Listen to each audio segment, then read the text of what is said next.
and get them going. Alrighty, so welcome to Wisco Fanatics. We're going to start a smidge early here, and I'm going to put Lambeau Field on the backdrop just because we're going to start with one specific thing today. And we're going to start with the news that is breaking as of about 10 minutes ago. Yep. And it's that the Green Bay Packers are adding Trayvon Diggs to their room. And Jake and I are talking about this, and we're just like, you know what? We're just going to start the show and start with this conversation. Yeah. So we're talking about Trayvon Diggs and all of the reasons why it makes sense for the Packers to bring him in, and then where the Packers can go from here. So first things first, Jake, just give me your immediate reaction to it, and then we can get into kind of some of the underlying aspects of it. Packers got another corner, adding depth to a position that desperately needed it. Pushes Keyshawn Nixon automatically to number 2, which is good for him as well. He could be a good corner number 2, in my opinion. He's definitely not in a CB1, but having him as a CB2, we've seen it work in the past with Jair Alexander. It could work again with Trayvon Diggs, a guy who, like Jair, is very aggressive at attacking the football. So that adds a lot of depth. He's a guy that can actually hang on to the ball, which is nice to have in the cornerback room. Now, a guy like him who has the protection in back of him where he didn't have that in Dallas, where he has 2 guys over the top that will protect him from anything deep, that's going to be really nice for him. Going into next year, now obviously we're getting a little bit ahead of ourselves, but this is something that you and I have talked about, where we talked about the safety room a lot. You brought it up a ton, where one year when we were very bad at safety, they went out, they signed Xavier McKinney, and they drafted a bunch of guys who were really good, Bullard, Evan Williams, and Oladapo, who is just kind of stuck in a muddy room of rotation. We don't even know if that guy could be a baller, but he's really good special teamer, so even at that, he's absolutely shown flashes. So doing that with the cornerback room as well is something that you have brought up, and I agree with. Now, this could be the first step. You get him cheap this year, get him in the room. He's obviously friends with Micah, played with Micah. He's played with Xavier McKinney in college. Now he's going to be in Green Bay with him. You know, they might use similar agents or the same agent. I've read online that they use the same agent, so that could be something that can make it easy to sign him back here. We were just talking before that, you know, hey, you sign up for X amount of money, you throw a lot of incentives on there for games played, you know, batted passes, interceptions, Pro Bowl, all this incentivized stuff that you can add on there. You add one guy right here, you draft another guy in the draft in the 2nd or 3rd round, a guy that you really like, a high character guy. And then boom, your cornerbacks are fixed. Your safeties are still very good. You still feel good about your linebackers. What's the one problem that's going to be the problem with this defense? Defensive line. You could figure that out in the draft, you know, or free agency. Where me and you just planned a bunch of stuff together today. So our offseason is looking pretty good. But this is a good first step for a team that was having a lot of trouble defending the pass on really basic stuff. So if he's able to open up the book more for Jeff Hafley, absolutely home run hit.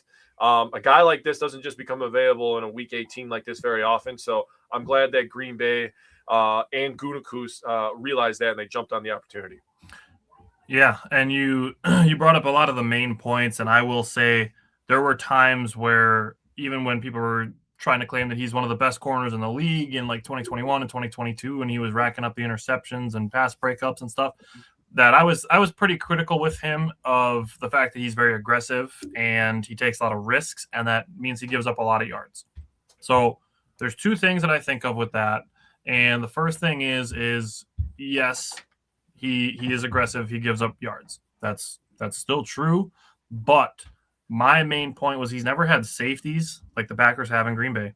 So like that alone, just the fact that him and McKinney obviously have familiarity, but just the play style where you can afford to have a guy taking more risk because you have such a good safety behind him. So that's one point. The other point with having a guy who takes risks and can get interceptions, the Packers only forced 2 turnovers in the last 5 weeks. Yeah. I'm willing to accept some risk in the room. And if you look at the Ravens game from last week, the Packers are already giving a ton of yards up. So we're excited. It's another guy to add to the room. And yeah, we started the show a little bit early, and here we go. As far as moving forward, yes, I do agree with you that there is an opportunity for the Packers to keep Trayvon Diggs around still draft corners. We're going to be getting into off-season stuff after the playoffs. But, yeah, anything else you want to say on Trayvon Diggs before we get our regularly scheduled programming going? No, let's say Happy New Year to everybody out there, especially Steve. He was the first comment in here. Happy New Year, Steve. If you're going out tonight, be smart. Get an Uber. Don't be an idiot. I'm just going to call it like it is. Also want to say hi. Somebody, Dandy's World fan desperately needs a hi back. So, hello, how are you doing? Robert said, hope they give him reps on Sunday unless it's too soon. No, absolutely not. I think that Sunday is the perfect opportunity to give him reps. That makes so much sense. Throw him out there. It's going to be pretty vanilla defense, in my opinion. But, hey, get him out there. Get him in the uniform. Get him used to playing with everybody. Hello, Ethan. Hello, Loriana888. How we doing? Pretty sure that's the Lorena, but whatever. Hey, she said she wanted a shout out. I didn't say it was going to be correct, so I'm giving you your shout out. What's going on, everybody? All right, we're gonna hit the intro and we're gonna get going. Yes, sir. Welcome to another episode of the Wisco Fanatic Show, where we cover the Packers, Bucks, Brewers, and Badgers basketball and football teams from an optimistic and realistic perspective. Wisco Fanatics is brought to you by Cardboard Legacy, Wisconsin's most complete sports card shop. Buy, sell, grade, and consign all at their location in Oshkosh. You hear that, Red Hat? You were correct, Red Hat. Yeah, Red Hat. You don't even have a name anymore. Yeah. You're Red Hat today. Apparently, Dandy's mad that we're getting comments. All right. So today, our main show is going to be basketball because that's what we do on Wednesdays. Normally, our Packer stuff is all on Tuesday nights. So next Tuesday, we'll have an abbreviated recap for Packers Vikings, and then we're going to have a really extensive preview for Packers and probably Bears for round one of the playoffs. Yep. Now, today's show we are doing Valerie. Hello. Okay. All right, we're good. So today is going to be a lot of basketball. We have 4 Milwaukee Bucks games to discuss. We have 1 Badger basketball game, and then today we are also doing our transfer portal targets for Wisconsin football, because the transfer portal opens on Friday. So we're going to have a lot of that going on as well. So we're very excited for that as well. Going into this, we're going to spend some time on the Pacers and the Grizzlies games and go through that and still just talk about those. But we want to get to the Bulls and Hornets games when we get Giannis back. So let's start with Bucks Pacers from last Tuesday. This show happened after we did our show before Christmas last week because we moved to Tuesday. So this is from last Tuesday. So Jake, give me your takeaways from Bucks and Pacers. Yeah. First of all, thank you again for covering for me as I was dealing with the flu that was going around that apparently everybody in America has now.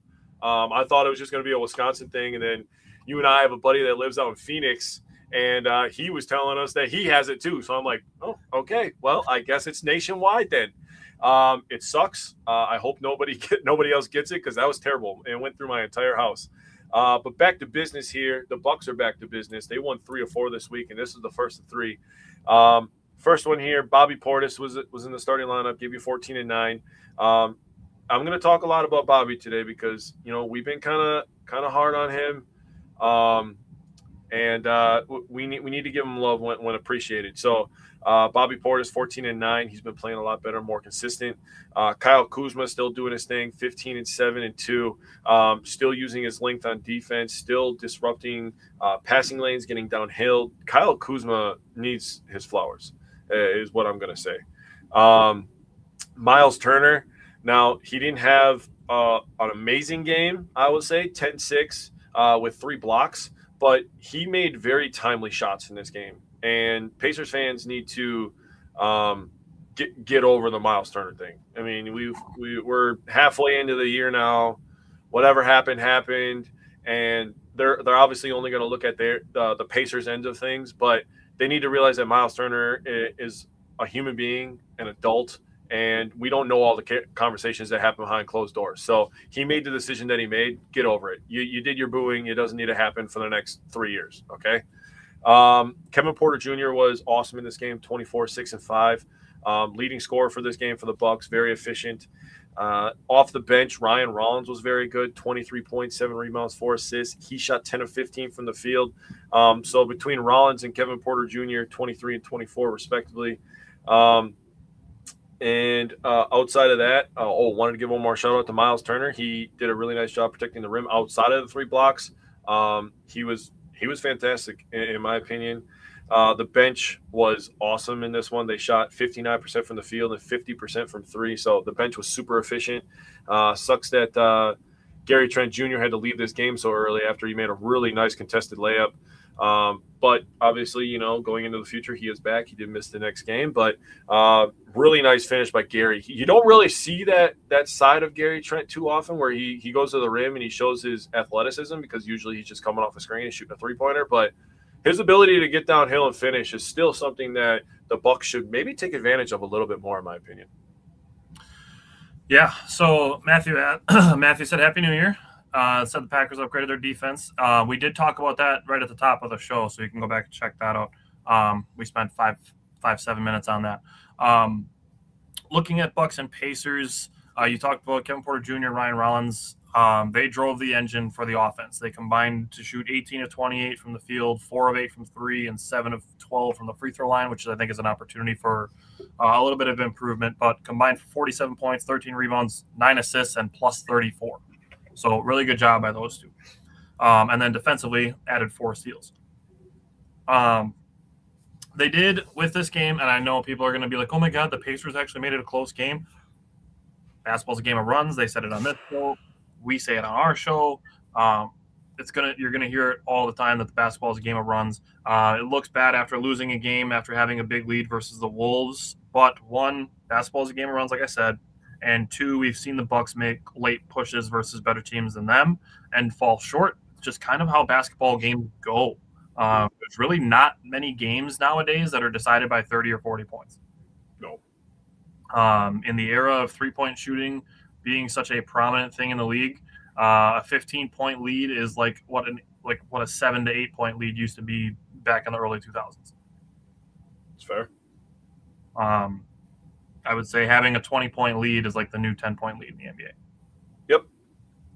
NBA. They vanish quickly, like we saw during the Timberwolves game last Thursday. Mm-hmm. With that, the Bucks did win the rebounding battle again, which is something you were kind of pointing out about a week and a half ago already. They won 48-40, only allowed 7 offensive rebounds, and some of them were kind of some lucky bounces. But the Pacers only got 5 second chance points out of it, so that's good work. The Bucks put in 18 second chance points of their own off of 7 offensive rebounds to match the Pacers. The thing that I love about this so much with the Bucks out rebounding the Pacers 48-40, they had 6 players with 6 or more rebounds. That's the part of that was a big deal for me. Looking at turnovers, the Bucks had 15 turnovers. It's a number that I'd like them to be under. I'd like them to be the kind of match number that I look at is 13. 11 second-half turnovers. They only had 4 in the first half, which was great, but 11 second-half turnovers is a lot. That's part of what allowed the Pacers to make it a 9-point game at one point. Yeah. Pacers did get 11 points off of those 15 turnovers. All of them came in the second half. Going to have some similar things to say when we get to the Grizzlies game, but I do still think the ball movement can be improved. The Bucks had 20 assists on 42 made field goals in this game. The ball movement can definitely get better. Kevin Porter Jr. and Ryan Rollins gave the Bucks a lot of individual buckets in this game. If you look at, and I would even throw Kyle Kuzma in there. Kevin Porter Jr. made 8 shots. 6 of them were unassisted. Ryan Rollins made 10 shots. 9 of them were unassisted. And Kyle Kuzma made 5 shots, and 3 of them were unassisted. So definitely an opportunity for ball movement to improve. And honestly, that's my only really big takeaway from the Grizzlies game is ball movement. First quarter, everything is great. They're moving the ball. The ball is it's flowing quickly.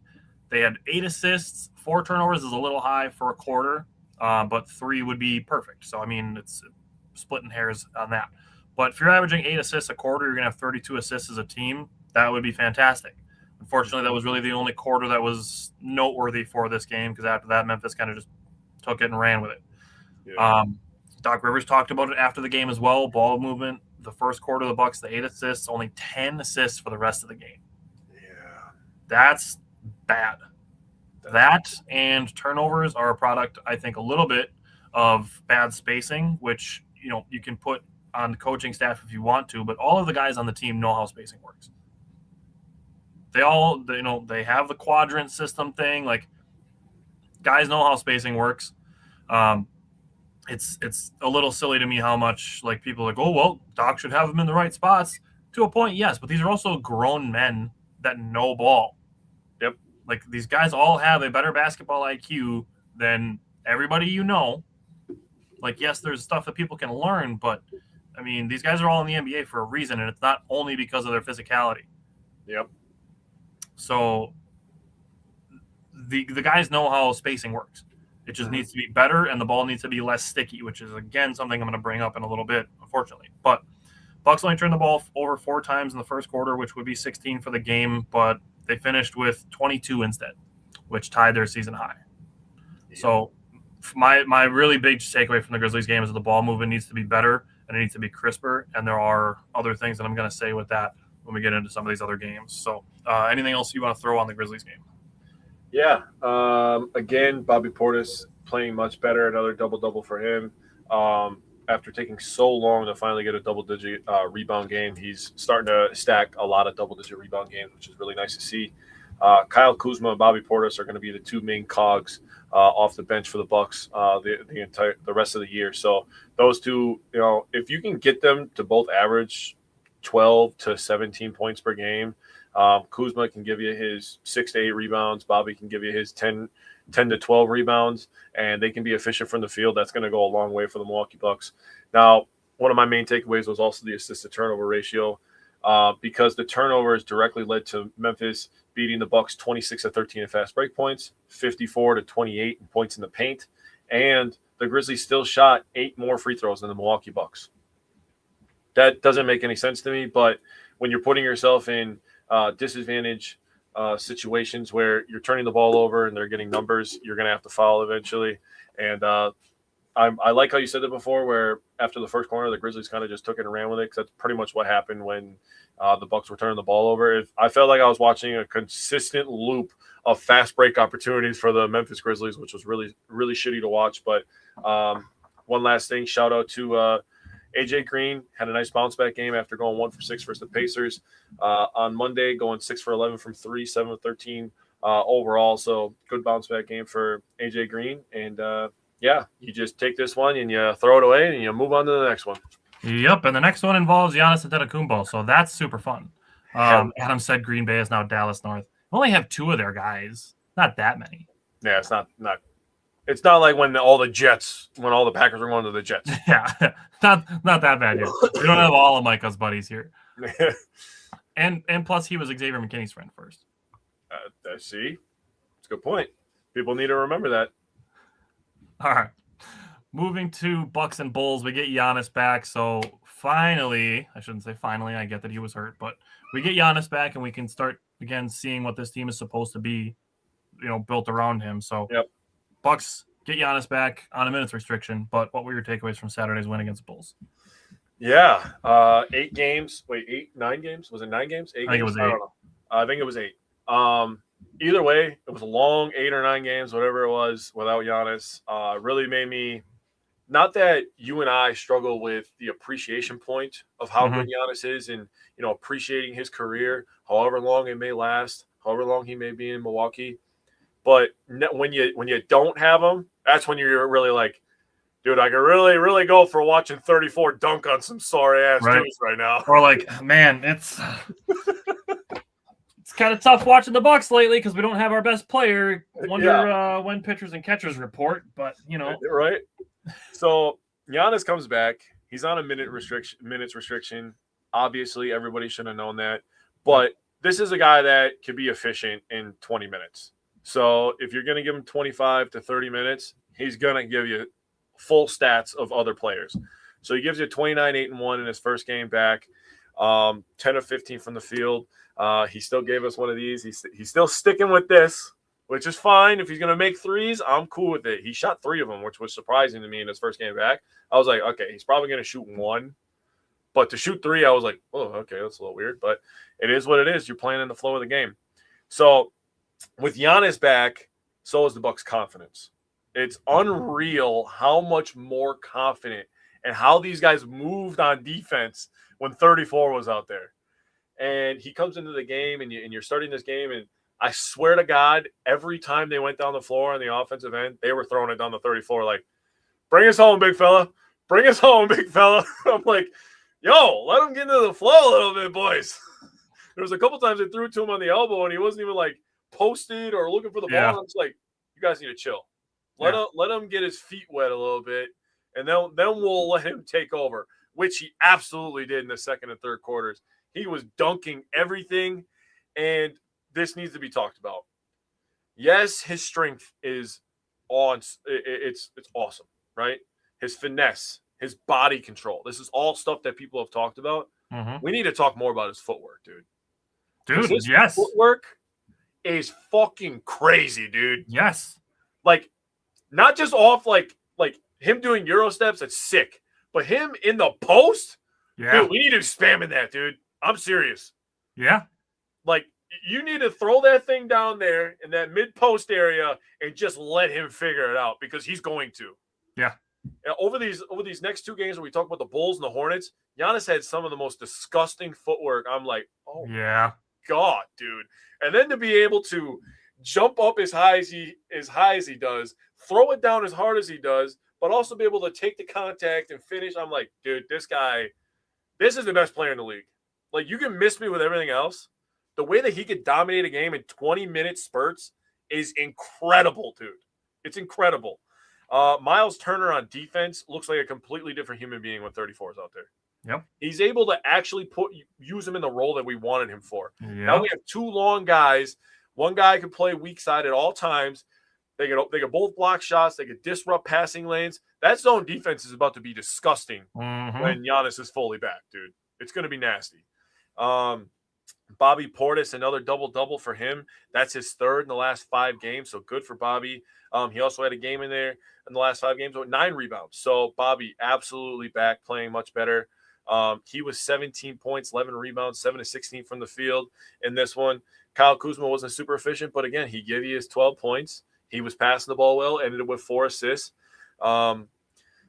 Excuse me. Ryan Rollins inserted back into the starting lineup as well, and he was scoring the ball well, 5 of 9 from 3. Those are the things when you're looking at the Bucks. Is Kuzma giving you his 12 points? Is he passing the ball well? Is he affecting the ball on defensive end? Is Bobby Portis rebounding? Is he engaged on defense? Is Ryan Rollins knocking down his catch and shoot opportunities? Now, the thing that's the cherry on top that makes us unstoppable is if Miles Turner and AJ Green are hitting their 3-pointers. If those two are shooting with Ryan Rollins, good night. Yeah, the Bucks are going to average 125 points a game. Good night. You're not beating the Bucks. Yeah. If all 3 of those guys are shooting, and we don't even have Gary Trent Jr. in this game, and we haven't even really got Gary Trent Jr. going, and we know that he could be one of the best microwaves in the league. And playing still without, like, obviously it's been a long time without him, but Taurean Prince, who was one of the best percentage 3-point shooters last year. And he's another guy. We keep talking about trade targets. We keep talking about defense on the wing. He's another guy. Now, is he an elite defender? No. But on this team, he's going to be one of the better perimeter defenders on this team. So he absolutely has been missed in some areas, especially with Giannis out. Yeah. Now, we got some late game stuff that we're going to talk about. I'm going to let you go first, and then we're going to talk about some hurt feelings in Chicago, which is not a shocker. Yeah. So it's going to be weird, but I'm going to give credit to Chicago for a couple things really quick. Yeah. Their roster construction it's improving. Okay. They're getting better with the way that they've constructed their roster. I think getting Josh Giddey did a good thing for their team. Yeah. And I think Matas Buzelis was a nice pick for them.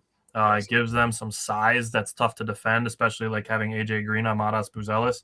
But AJ Green did do well defensively, held him to 1 for 5 and 2 turnovers. Mm-hmm. So credit for AJ Green, but the Bulls, their front court presents, or their back court presents some length issues defensively.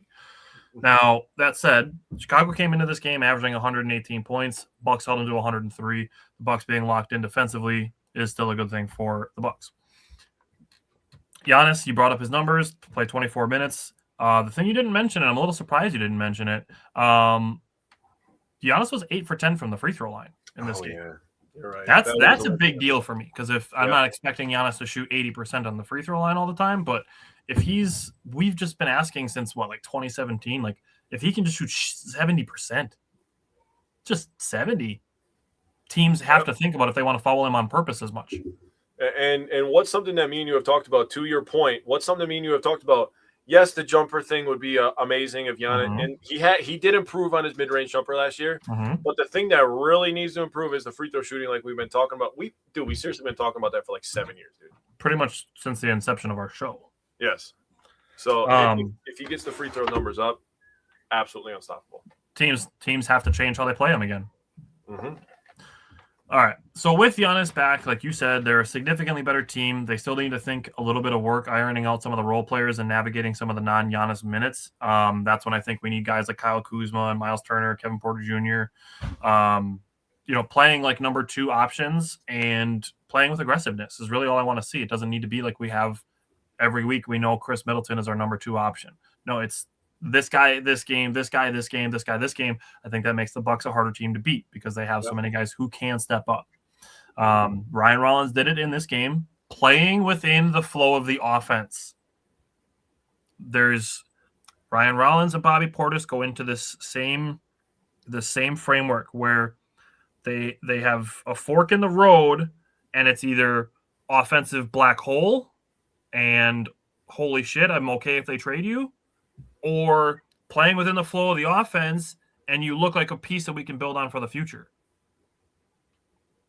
And there's so rarely there's any in between. So this game, we got the playing within the flow, Ryan Rollins, and it's great. It's awesome. Like you said, 5 of 9 on the 3-point line. Added to his 20 points, he added 7 rebounds, 5 assists, 2 steals, a block, and only 1 turnover. That's fantastic. Yes. He's a building block for the future. Absolutely don't trade him. He's only 23. Put a pin in that. And to his credit, he did it while getting banged up late. He had a knee-to-knee contact, and he played through that. So good on him for playing through that. Kevin Porter Jr. and AJ Green did not shoot well. They combined to be 5 of 19 from the field and 2 of 11 from 3. AJ Green's going to be fine. I have no doubt about that. He's going to be fine. Yeah. Kevin Porter Jr., the thing with him, he was still locked in defensively, and I did give AJ Green some credit for his defense, but Kevin Porter Jr. is staying locked in to give the Bucks 6 rebounds, 9 assists, and 4 steals with 4 turnovers, which one of them was an offensive foul, so 3 turnovers and an offensive foul. But 9 assists and 4 turnovers, I'm not concerned about that at all. No. Bucks, I do think, could have rebounded better. 52 rebounds to 47 Bulls advantage. 16 offensive rebounds, which is a lot, but the Bucks did match the Bulls for second chance points at 13 and points off turnovers at 16. Looking defensively, the Bulls versus AJ Green were 3 for 5 with 5 turnovers. They were 8 of 20 versus Kevin Porter Jr. and 2 for 9 from the 3-point line. Versus Kuzma, they were 4 for 10 from the field. And versus Gary Harris, the Chicago Bulls were 1 for 8 from the field. Yeah, Gary Harris is absolutely earning himself minutes by doing dirty work. Yep. And that's the kind of guy you can put on the floor with Kevin Porter Jr., Giannis, Turner, Kuzma, and you'd be like, he doesn't have to get the ball in offense, but he's still going to help us win this game and win these minutes. You still have to respect him as a corner 3-point shooter, so kind of like a PJ Tucker-esque guy. Yeah. So I'm a big fan of Gary Harris, and if they're looking at somebody for salary filler, I would much rather trade Andre Jackson Jr. or Cole Anthony than Gary Harris. 100%. And then the last thing I had on this game, this was a back-to-back for both teams as well, but I just wanted to give some credit to, honestly, NBA officiating. There were still some bad calls, which that's always going to be, but I liked the flow of this game. There weren't a ton of foul calls. Not really that many that really made me question my existence. And the fact that there were only 40 free throws combined made this game feel like it happened much more in the flow of the game. It was more about the players than about the officiating. We've seen games where Bucks opponents have single-handedly shot 40 free throws. Yep. And the two teams combined for that. So I love that this wasn't a free throw contest like we've seen some of these games. Now, there's 2 things that do happen when it comes to officiating. One of them happened in the third quarter where a ball went out of bounds and the Bucks challenged it and it got overturned and it went to Bucks ball. Kyle Kuzma got pissed because the ref called the ball to Chicago. It got overturned that it was a Bucks ball, and Kuzma still got a technical for reacting how he did. And it's like, I thought about it. It's like that meme where it's like the dude's like, how are you going to boo me? I'm right. How are you going to give it that technical for being right? Should take the technical away. That's a BS. You're like, yeah, you shouldn't get a technical for being right. Agreed. Like, if you mess something up at work and a customer is pissed about it, you're not going to be like, no. Now you have to pay us double. Like, why is he going to get technical? He was right. I agree. As soon as the call got overturned, so should have the technical. You'd be like, you know what? You're right. That's my bad. And move on. That would mean the refs would have to take some accountability, which obviously they don't want to do. Fine. But let's talk about the end of the game. So Giannis gets the ball like 6 seconds. He realizes that nobody's going to try to foul him or anything, and he just starts dribbling up the floor. And he goes and throws down a windmill in his first game back. So what were your thoughts on that? For me as a Bucks fan, I was like, oh, hell yeah, dude. Like, I said it on the radio show that we're going to be on in about 2 hours here. I talked about identity, team identity. So I talked about how the one team that consistently wins in this state over the last 10 years, I mean, the Packers consistently win, but it's because they have good quarterbacks.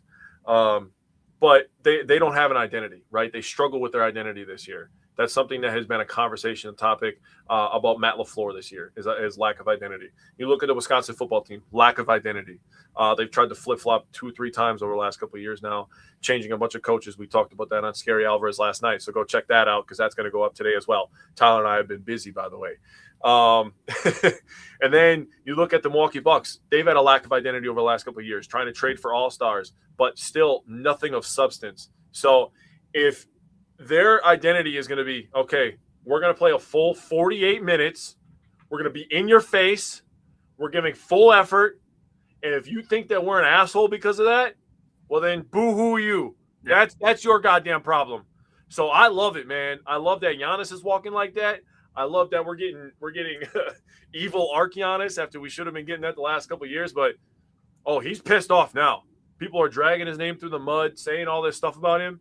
You think a guy – I don't know about you, but a guy that's that talented, I'd be pretty hesitant to try to piss him off because now he has a reason to go nuclear on you. So I love it. And like a guy that works as hard as he does for, like you said, for people to be dragging him a little bit and like, he needs to be out of Milwaukee and all of that. We went through all of that through all of November and big chunks of December. So that's all that. After the game, Giannis posts, he tweets, whatever, on all the socials. He says, I ain't no painter, but you get the picture. Dude. That, first of all, that's hard. Nasty. Second of all, like you said, for it to be an identity, yeah, I'm here and I don't really give a shit about your feelings. Yeah. He literally said it to Vucevic. It's like, why'd you do that? Why'd you do that? And Giannis is like, I don't care. He does not care about your feelings. And if we really want to be technical about it, Josh Giddey still shot a shot after Giannis put that up. Mm-hmm. Giannis did that poster dunk. The ball got inbounded. Josh Giddey shot a half-court shot after that yet. Yeah. And Gilbert Arenas, I don't agree with everything that he says, but he had a pretty good take on this where it's like, why is it okay for the losing team to play 48 minutes but not the winning team? Yeah. And my thought on this, too, is usually with this type of unwritten rule, because I've seen this happen in other games and stuff like that. People get pissed, and then they get all angry and hurt feelings. If you don't want it to happen, stop it. Yeah. Like I said, if you watch the whole 7 seconds of it happening, Giannis gets the ball and kind of looks around. Mm-hmm. And then he's like, okay, nobody's paying attention to me. I'm going to go give myself a momentum play real quick. Yeah. And throws it down. And Chicago fans are like, no, why would he do that? He's so unsportsmanlike. He claims to be so humble, but then he does that. And this is what I said about this situation. And this goes to Chicago fans, to the big three teams, because we don't have a hockey team. Mm-hmm. So you have football, you have baseball, and you have basketball. You got your big three, right? And you got the Bears, who are in a pretty good spot in the playoffs, and you look anywhere where Bears fans are talking, and it's, we're the Bears. We broke the Packers. We're taking the North and never giving it back. Ooh, we're the Bears. Brewers knock the Cubs out of the playoffs. Woof, fly the L flag. And Cubs fans, who are Chicago, why are they doing that? That's so mean and disrespectful. That's so disrespectful that they would do that. Then you get Bucks and Bulls. And Giannis throws down a dunk at the end of a game, his first game back from an injury against a team that I would say is a rival because, again, Wisconsin, Chicago, we're going back and forth. And it's, why would he do that? You can't do that. That's so mean. Why would he do that? Chicago, you need to decide right now, because let's say that the Bears window is opening. Let's just say that. Do you want to be big brother or little brother? Pick one. You can't be all Bears are like, ooh, and then Cubs and Bulls fans be like, don't be mean to me. I'm sensitive. Do you want to be big brother or little brother? Pick one. That's facts, dude. That's straight facts, honestly. We can go back, and even if we just want to take a step back and just be realistic about this really quick, there is, and inherently with sports fans, there's always going to be trash talk, and that's fine. But there needs to be a layer of giving credit where it's due once in a while, and that's what we try to do with our stuff. Yeah. Like, yes, we hope all of your teams suck. We don't hope your players get injured because they're still people. Yes. And as much as it hurts to do, sometimes we give credit where it's due. Mm-hmm. We try to at least be realistic about it. That's in the tagline of all of our social medias and all of our stuff, is that it's optimistic and realistic. And realistically and just factually, the Bears are one of the best teams in the NFC. So they're doing well. They're getting their thing going. Good for you. Yep. But you can't – you have big three of the sports teams. You can't be like all like, oh, my God, we're the best, and we're going to talk shit to you. And then with your other two teams be like, don't talk shit to us because we're sensitive. If we're gonna sit back as Packer fans and take shit from Bears fans because they're talking because they're playing well, fine. But you should do the same when it comes to the Brewers and the Bucks. Well, it just makes no sense that they cry about the L flag, and then after they beat the Packers, after the Packers literally had to give them 9 opportunities to win the game, they put on the cheese grater hat, and we're just supposed to act like that's not the same goddamn thing. It's the exact same thing. It's literally the same thing. Yep. So, like you said, great. We'll take it on the chin because we have to. We have no other options at this point. You beat us. We fumbled the game. We gave it to you. You guys won. The Bears made plays when the plays were there to make. That's awesome. Good for you. But you know what? Don't be crying when Giannis throws down a dunk because your soft asses don't want to play full 48 minutes. Go cry me a river. And Vucevic, who the hell are you, bro? Shut up. That's how I feel. All right. Bucks Hornets from Monday. What did you take away from that one? Again, Giannis is just his footwork, dude. He had the one move where he's driving and he actually did a jump stop and did a layup, and I'm like, oh, holy so smooth, shit, dude. Like, I haven't seen a jump stop from a post player, and I don't even know how long, dude. At least 10 years, dude. I'm serious. Like, a jump stop off a post move is nasty work. Obviously, the and ones and the flying through the air, and he's flexing and telling everybody he's back. I mean, he was doing that against the Bulls and doing it against the Hornets. Like, I'm here now. You're not going to punk us anymore. And Miles Turner looks so comfortable on offense. And this is something that we talked about as well on the radio show is now you got to get Miles Turner more consistent shot attempts. Because there was times when Giannis was out the last couple of weeks where Miles Turner would go a legit entire quarter without touching the ball. People are going down there taking fast break shots, trying to get easy offense because the offensive flow is all out of whack sometimes. And then Miles Turner is just running laps back and forth. And then he ends up in a situation in a 2-on-1 where he has to get a stop and he gives up a bucket and everybody's freaking out. Well, now in this game with Giannis back, you can control the pace a little bit better. That's something that's a little underrated. I just talked myself into with Giannis as well, where he's got very good at controlling the pace of the game. So with that, getting Miles Turner going a little bit on the offensive end, I talked about him on the defensive end. we got to talk about Kevin Porter Jr. Back-to-back games, just dishing the rock. You mentioned the 9 assists versus the Bulls. He had 11 assists versus the Hornets. Also added 5 rebounds and 15 points. This is the Kevin Porter that the Bucks are going to get the rest of the year. And there have been 3 games this year where Kevin Porter and Giannis have played the entire game. They're 3-0. Let me just jump in on Kevin Porter Jr. because I have numbers for him. So he took 13 shots. He made 6. He had 15 points, 5 rebounds, and like you said, 11 assists. Yes. And I left him out of the conversation with number 2 guys for when I get to my notes. But I feel that he played this game like a true point guard, where he is looking to distribute, facilitate, push the pace, which something that Doc Rivers actually coached him on very early in the game. So again, if you want to hustle as hard as you hate and appreciate as much as you hate, Doc Rivers, you got to give him credit for early in the game for him telling Kevin Porter Jr. to push the pace. If you watch the game, you can see it on the broadcast that Doc Rivers is coaching him to push the pace. He finished with 11 assists in 13 games if you take out the Piston game at the beginning of the year. In 13 games, he's had 6 games of 9+ assists, and he has not had less than 5 assists in any game this season. Hell yeah, dude.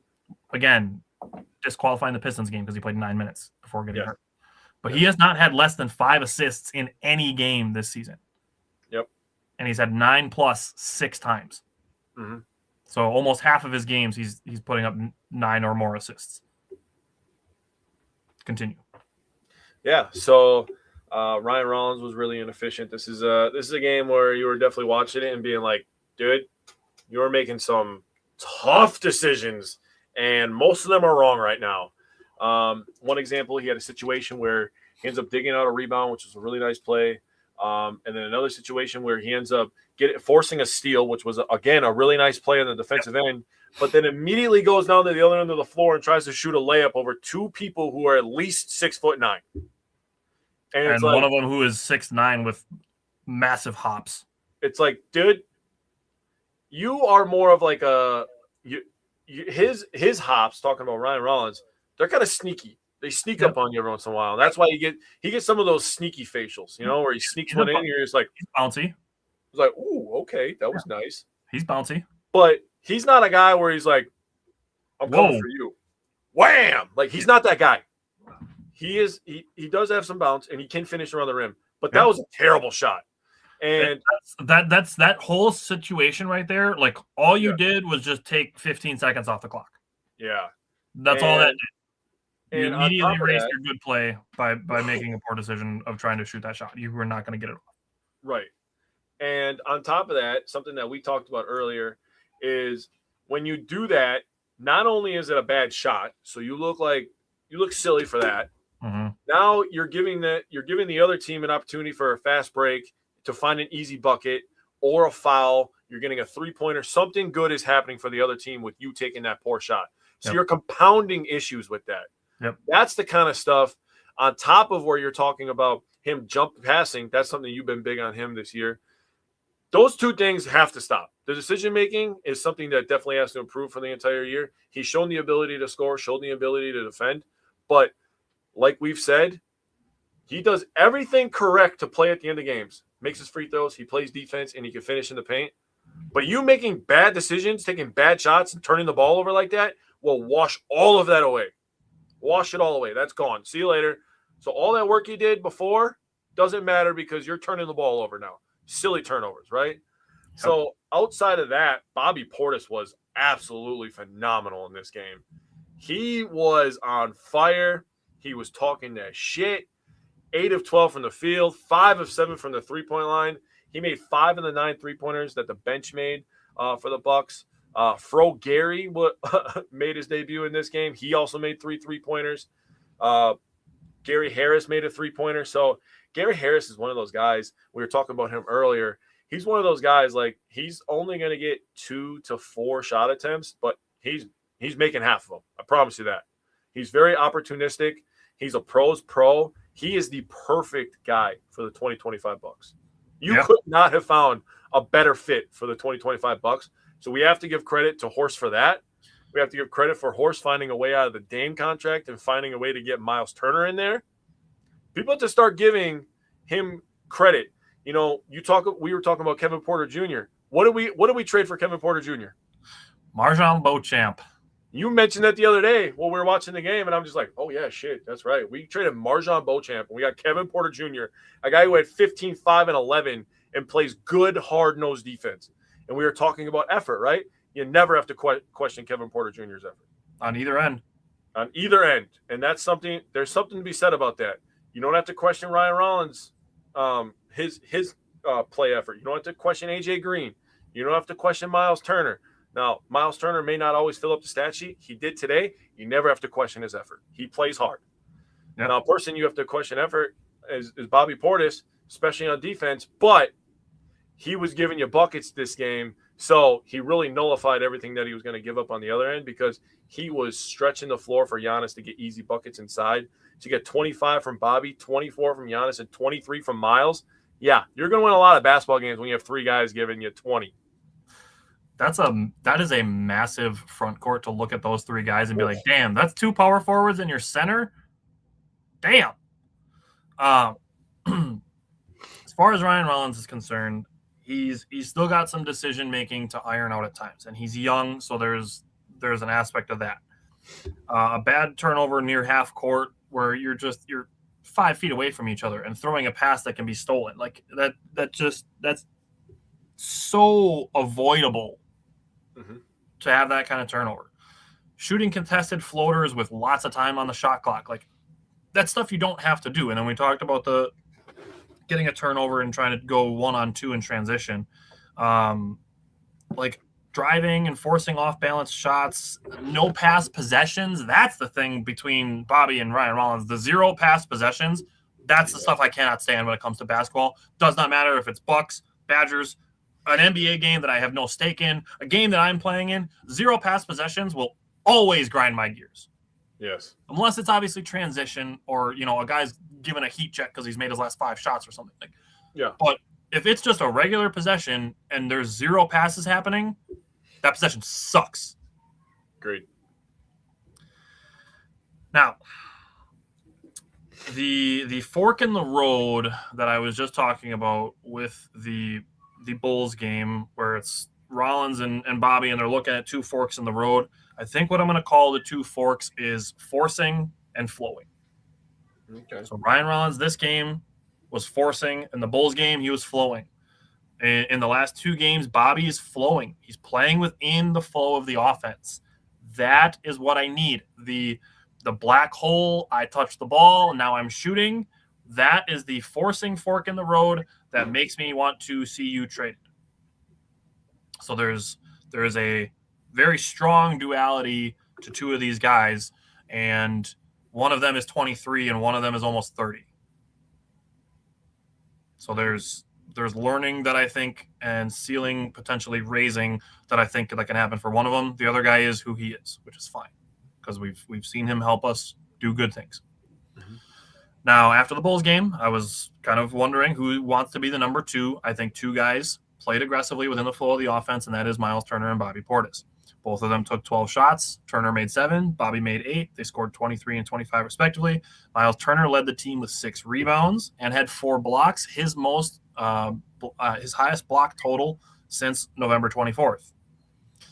Kevin Porter Jr. took 13 shots. He made 6. We talked about him and his assists. He's been great.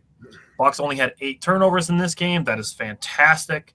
The Hornets still got 14 points off those turnovers, so they were pretty efficient converting those. The Bucks, the big thing with this game is they allowed 17 offensive rebounds. Yeah. That number needs to be under 12. That's where the league average is. Now, we talked about this, you and I talked about this during this game, that some of them were kind of a result of, long shots producing long rebounds, like LaMelo forcing up a logo 3 with, late on the shot clock, stuff like that. That stuff's going to happen. The offensive rebounds is never going to be 0. It's never going to be 3. But keeping it under 12 is reasonable. That's league average. Just keep it under the league average. That's reasonable. The thing you were talking about and the word you mentioned is effort.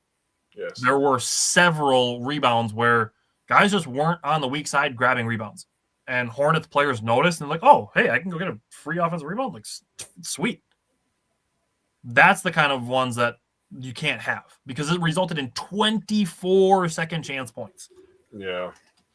If you get that number under 15 league average, which is the league average is 15, you get that under that, and we're talking about a 19-point victory for the Bucks. Talk about the Bucks winning by 20. Yeah. And we're feeling good. Now the Hornets, they're a little bit plucky, and they had some young guys out, but they still have some really good players over there.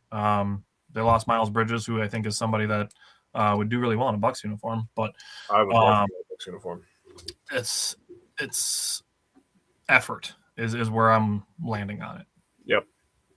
So I'm glad you brought up all the guys that you don't have to question their effort. So Bucks have 3 games between now and next Wednesday. So they have tonight against Washington, they have Friday against Charlotte, and then they have Sunday at Sacramento. They're starting a West Coast road trip on Sunday. So 3 winnable games, I think, for the Bucks. But Giannis is back, so it's time to go on a run, and we'll see what they can do for some trades. I will say some of the guys that they're targeting, and there's rumors and stuff like that, it's not like something that's going to happen tomorrow. But there's a lot of guys who are available to be traded after January 14th and 15th. So that's kind of when I'm looking at stuff to start heating up. Yep.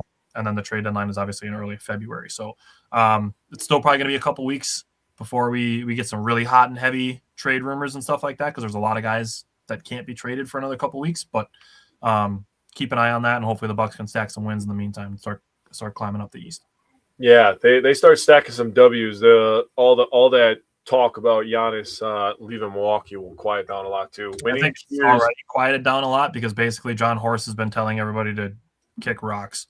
Yeah, but winning cures everything, man. So just win your games. Not the choice of words that I would use in a more private session setting. I would probably say it differently, but I like that John Horst is basically telling everybody to stop asking. Yeah, he's not. Yeah. All right. Well, we're gonna bring in Mike, and we're gonna switch to Badgers. So, Mike, welcome back. Switch to Badger basketball. How we doing, fellas? I just got Super Bowl, done. Or the Packers Super Bowl hopes are saved because we signed Trayvon Diggs, so that's cool. People are expecting he's not going to be who he was, and it's like that's not what we need. We just need depth, but we're cool. I just got done playing ball in an alumni outing down here in New Holstein, so the shot was pretty flat, but my vision is still A++, man. I'll say that. For my age, Happy New Year, welcome back. All right, so last night, Badgers beat UW Milwaukee, their final non-conference game. It's all Big Ten from here, and after this game, the gauntlet starts. So, Mike, I'll let you start with the guards, and what did you take away from last night's win over UW Milwaukee? Yeah, so I'll start with the guy who kind of runs the ship in some sort of speak, Nick Boyd. Definitely was not impressed, especially in his first half. He did end up in 22 minutes. He had 16 points, 3 rebounds, 2 assists. 2 turnovers.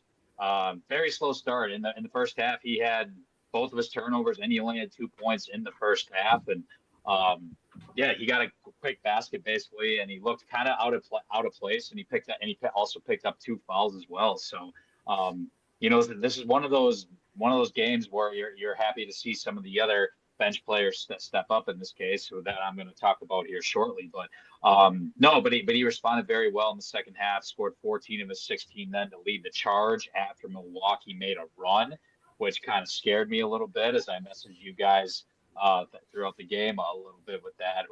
I'll address my thoughts overall on that. But it was definitely a slow start, a little out of characteristic for Nick Boyd's expectation, I would say. But he definitely responded really well in the second half, especially like I said on that run that Milwaukee made. But I'm looking forward to seeing what he can do come Big Ten play, man, because we're stating the obvious here, but we're definitely going to need him against these big time teams like Purdue and Michigan. That's coming up as well, and UCLA too. So.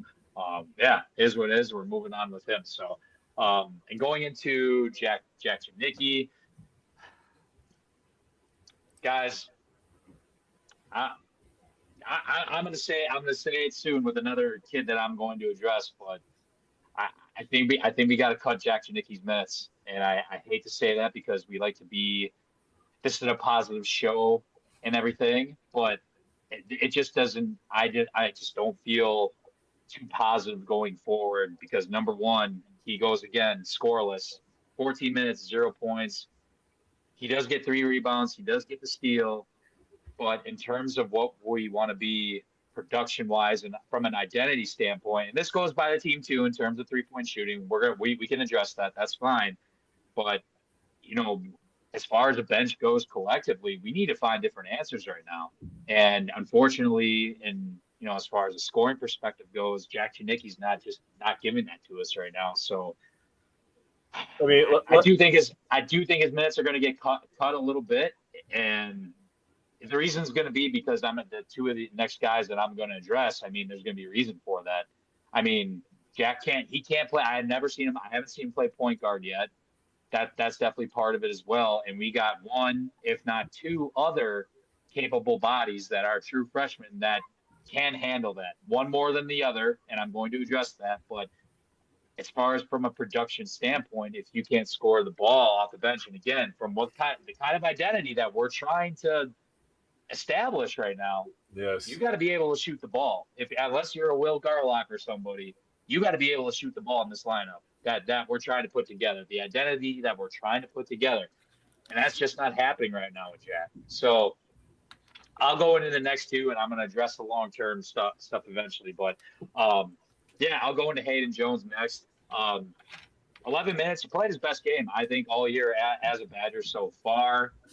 He looked a little more comfortable, I would say. Yes, it's against Milwaukee. It is what it is. But he got 11 minutes, 8 points, 1 rebound, 1 assist, had a hell of a pass to Nolan Winter in transition on a breakaway, which was nice. I'm still a little questionable about him being the official backup number 1 position. I'm going to address this shortly with the next guy that I think is going to take over that role. But it's nice to see a guy like Hayden Jones, who is a true freshman, mind you, that is he is making strides in some regard. But, I don't know if he's like a true backup point guard yet. But that gets me to our next guy. And before I go to you guys, but Zach Kinzinger. Now, I think if you could confirm by watching a simple eye test, whether that's just simply as bringing the ball down or what his off-ball characteristics are, he clearly belongs, I think, in this lineup, and I think he belongs in this lineup this year. It's nice to see Coach Gard address that. Hey, yes, he might not have been ready yet, but I think clearly you watched him last night, the last game as well. Yes, we're going to find out more against Purdue. I think he definitely belongs out there. He looks good when he brings the ball down. He's not scared one bit in comparison to, I hate to say it, Hayden Jones. When I see him bring the ball down, it's a completely different story in my view. I like the poise that he brings. If he can knock down some threes now, I think he's going to get great minutes on this team. So, I think he actually played pretty well around the rim last night too. Yeah, for sure. So he got 18 minutes. He had 5 points, 1 assist, 1 rebound, 1 steal. Like I said before, he looks solid bringing up the ball. And it really comes down to if he can knock down shots as well. He's going to I think he easily is going to get 10 to 15 minutes a game going forward. Like, I don't think there's any question about it. He literally plays 2 games, and he's scoring for us yet, right? And who did I just talk about before that is not scoring for us anymore, right? It's production at the end of the day. I get it, but I mean, the Badgers have a lot of stuff to figure out yet. And it's unfortunate because we're running into this game against Purdue on Saturday, and I don't think we still don't have things figured out yet. I'll get to my long-term stuff after you guys go because I've talked for a while, but no, I obviously love what Zach Kinzinger can bring to the table. Badger fans are going to see a lot of him going forward, and I am 95% sure about that. Yeah, I agree. Don't have a ton of takeaways for the Wings, honestly. John Blackwell coming back from his injury looked a little conservative to me, especially offensively. But the Badgers, they were stagnant in the second half for about 4.5 minutes. John Blackwell went and got him a bucket. So that was the big takeaway for me. He had 8 points on 2 for 5 shooting, 6 rebounds, 4 assists, 2 steals. That's great. 4 for 4 from the free throw line and no turnovers. So I have absolutely no complaints about John Blackwell. I think he did fine. Like I said, playing conservatively, a little more reserved coming back from his injury. Andrew Rohde, he started. The Badgers started 1 for 10 from the 3-point line, and the 1 3 that they made was Andrew Rohde. He was 3 for 6 from the field. He finished with 7 points and an assist and a turnover. He only played 20 minutes, just because the Badgers kind of pulled away, and then they put in some of the other guys. One of the guys I didn't put in was Braden Carrington. He did not play the first 3 quarters of this game. And all of the games that I've watched to this point, I've said it a whole bunch of times, I like how he plays offensively. I like the versatility he presents defensively. I haven't seen anything that makes me feel that he deserves less playing time. So, and this is purely speculation, but I'm wondering if there's something disciplinary going on for why Braden Carrington did not play the first 3 quarters last night. I'm just gonna, just interject real quick. I don't know if this directly applies to him, but Coach Hard, basically after the game was because he pretty much got asked about that. He wasn't asked about Braden specifically, but he was basically asked about the rotation, and he basically just said he's going with the guys that have the hot hand, whether that's during the game or in practice. I mean, we got to remember we saw Jack Robinson play last night too, like actual good solid minutes, not like Isaac Gard minutes in the last 2 minutes, right? Like we actually got to see some time from him. So I think that this is just kind of one of those things where this team doesn't have it figured out in terms of an actual rotation that they want yet. Whether that's due to production from guys that I just mentioned before, or I don't want to say it's honestly, if we're looking at guys who come in to play the last 9 minutes and 34 seconds, I would have rather had Braden Carrington playing all the minutes that Jack Janicki played. Well, here's the thing. Here's the thing. So 2 things I'm gonna talk about. I'm gonna address Wisconsin sports and go with Treg. What's going on, Treg? How you doing, buddy? He said, I really want to love this Badgers team. They make it tough for me. I say to you, what is love if you don't have to work for it a little bit, man? You got to earn it a little bit. And you know what? Love hurts sometimes, and that's okay. I do love this team. And you know what? They might hurt me in March, but that's just how sports go. And they have. The Packers every year. I sign up in September. It's going to fucking hurt like hell in January, but that's okay because I love the Packers. Same thing with the Bucks. Same thing with the Brewers. Rinse and repeat. I love my teams. Yep. This is what you sign up for, man. You just love your team. You cheer for them. You support them as much as you can. You be loud. You be positive, and you just move on. That's just life, man. Yep. But in terms of a few things, one, Jack Janicki. I just want to say one quick thing about him. When you're looking at him last year, and then you going into this year with the additions that they made, and like you said, Mike, about the identity, Jack Janicki did not evolve at all. He didn't get any better. He didn't add any tools to the tool belt.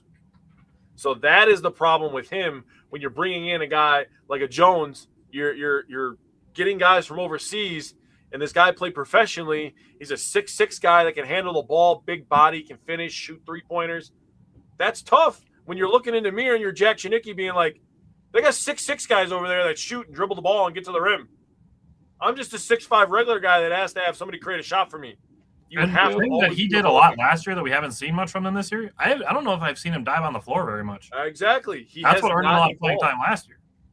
And that's how he earned it, was the dirty work stuff. So then you get a Kinzinger guy, and he does look a lot more comfortable bringing the ball up. He does look more comfortable running an offense. Now you got this guy staring you in the face looking to take your minutes as well. And it doesn't even bring up the fact where I 100% agree with Tyler, Carrington should be getting all those minutes. He literally defends. He plays tough.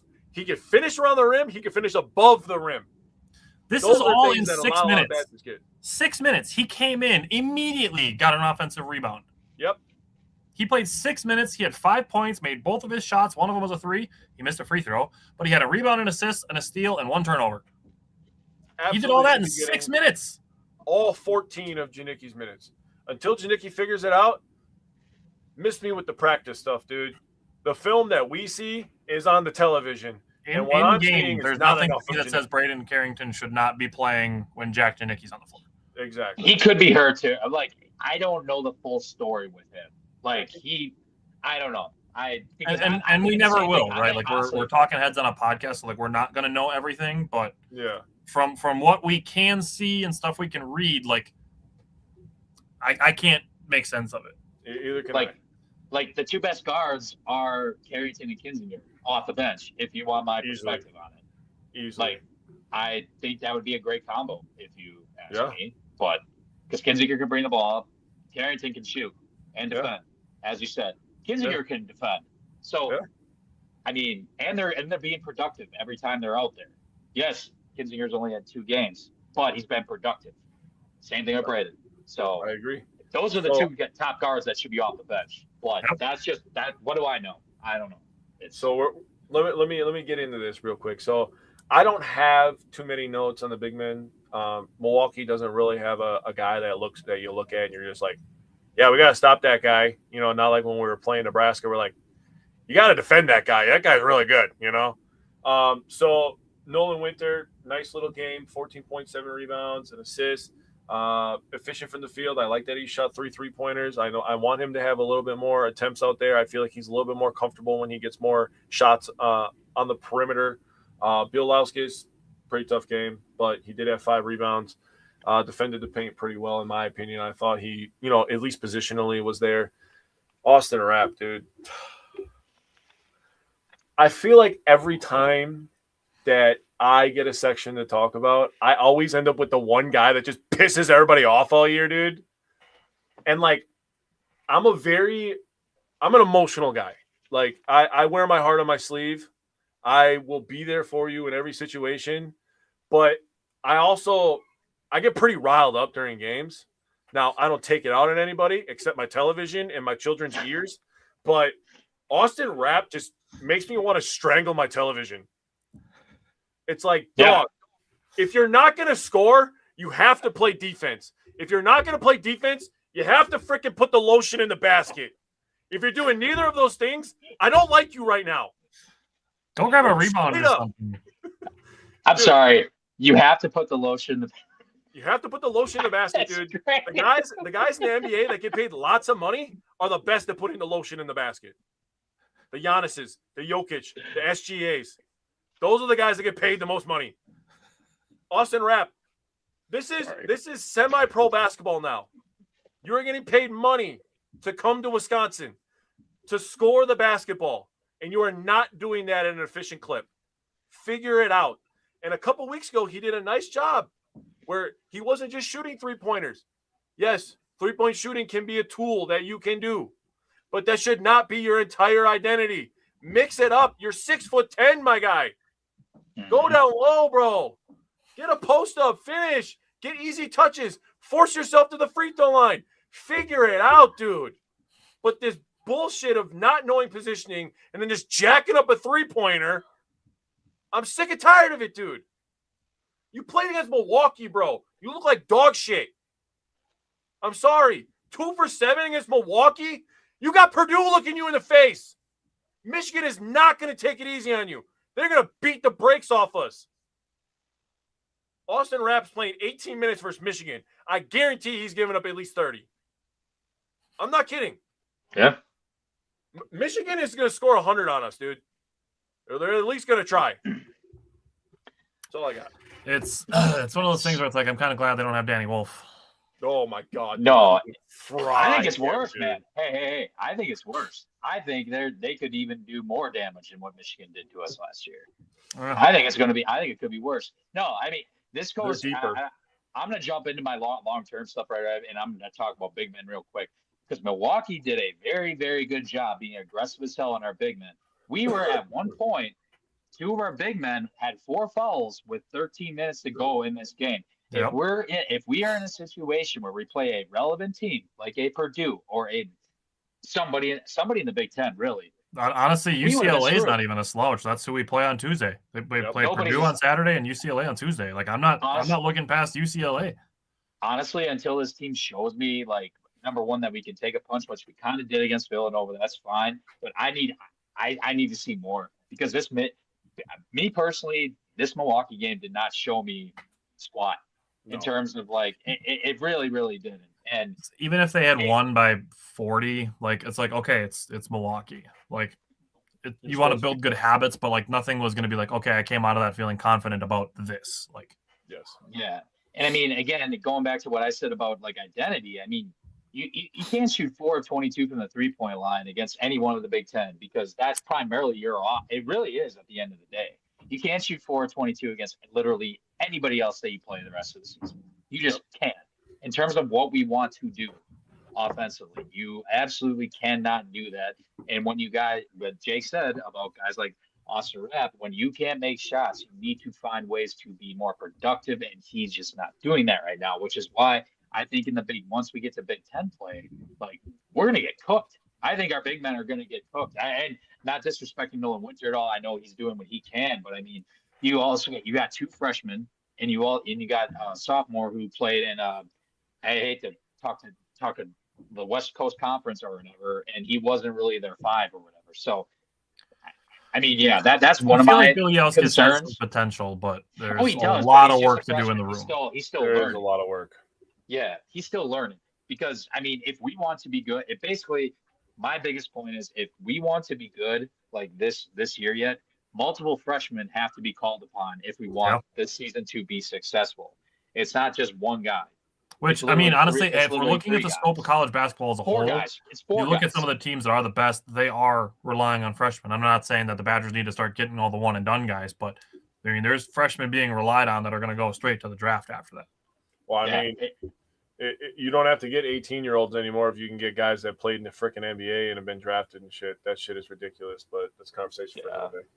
Yeah. So, yeah, we got to rely on 4 freshmen if we want to be relevant. We got 4 guys that we need to rely upon, especially if we got other guys on the bench that are being productive, right? So it's going to be it's a carousel right now. I can see why Greg Gard is still going in his bag, so to speak, in terms of the bench and trying to figure something out.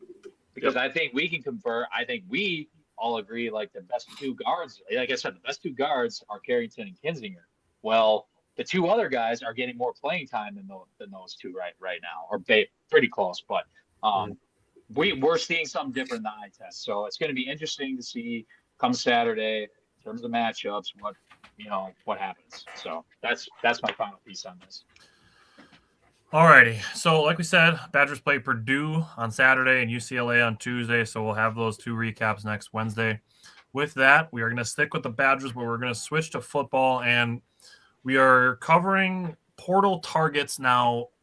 We're doing 5 quarterbacks, 3 running backs, 3 wide receivers, 3 tight ends, 3 offensive linemen, 3 defensive linemen, and 5 DBs. So each of us has that list of 20-ish guys. There are like 2,000 players that are going to be available. So what you're getting from us is a very small targeted list. And I promise you the Badgers staff list is absurd and has 10,000 names on it. Obviously that's a hyperbole, but the transfer portal is expansive. And I promise if any of the guys that we have on our lists become Badgers, we are going to be very excited about it.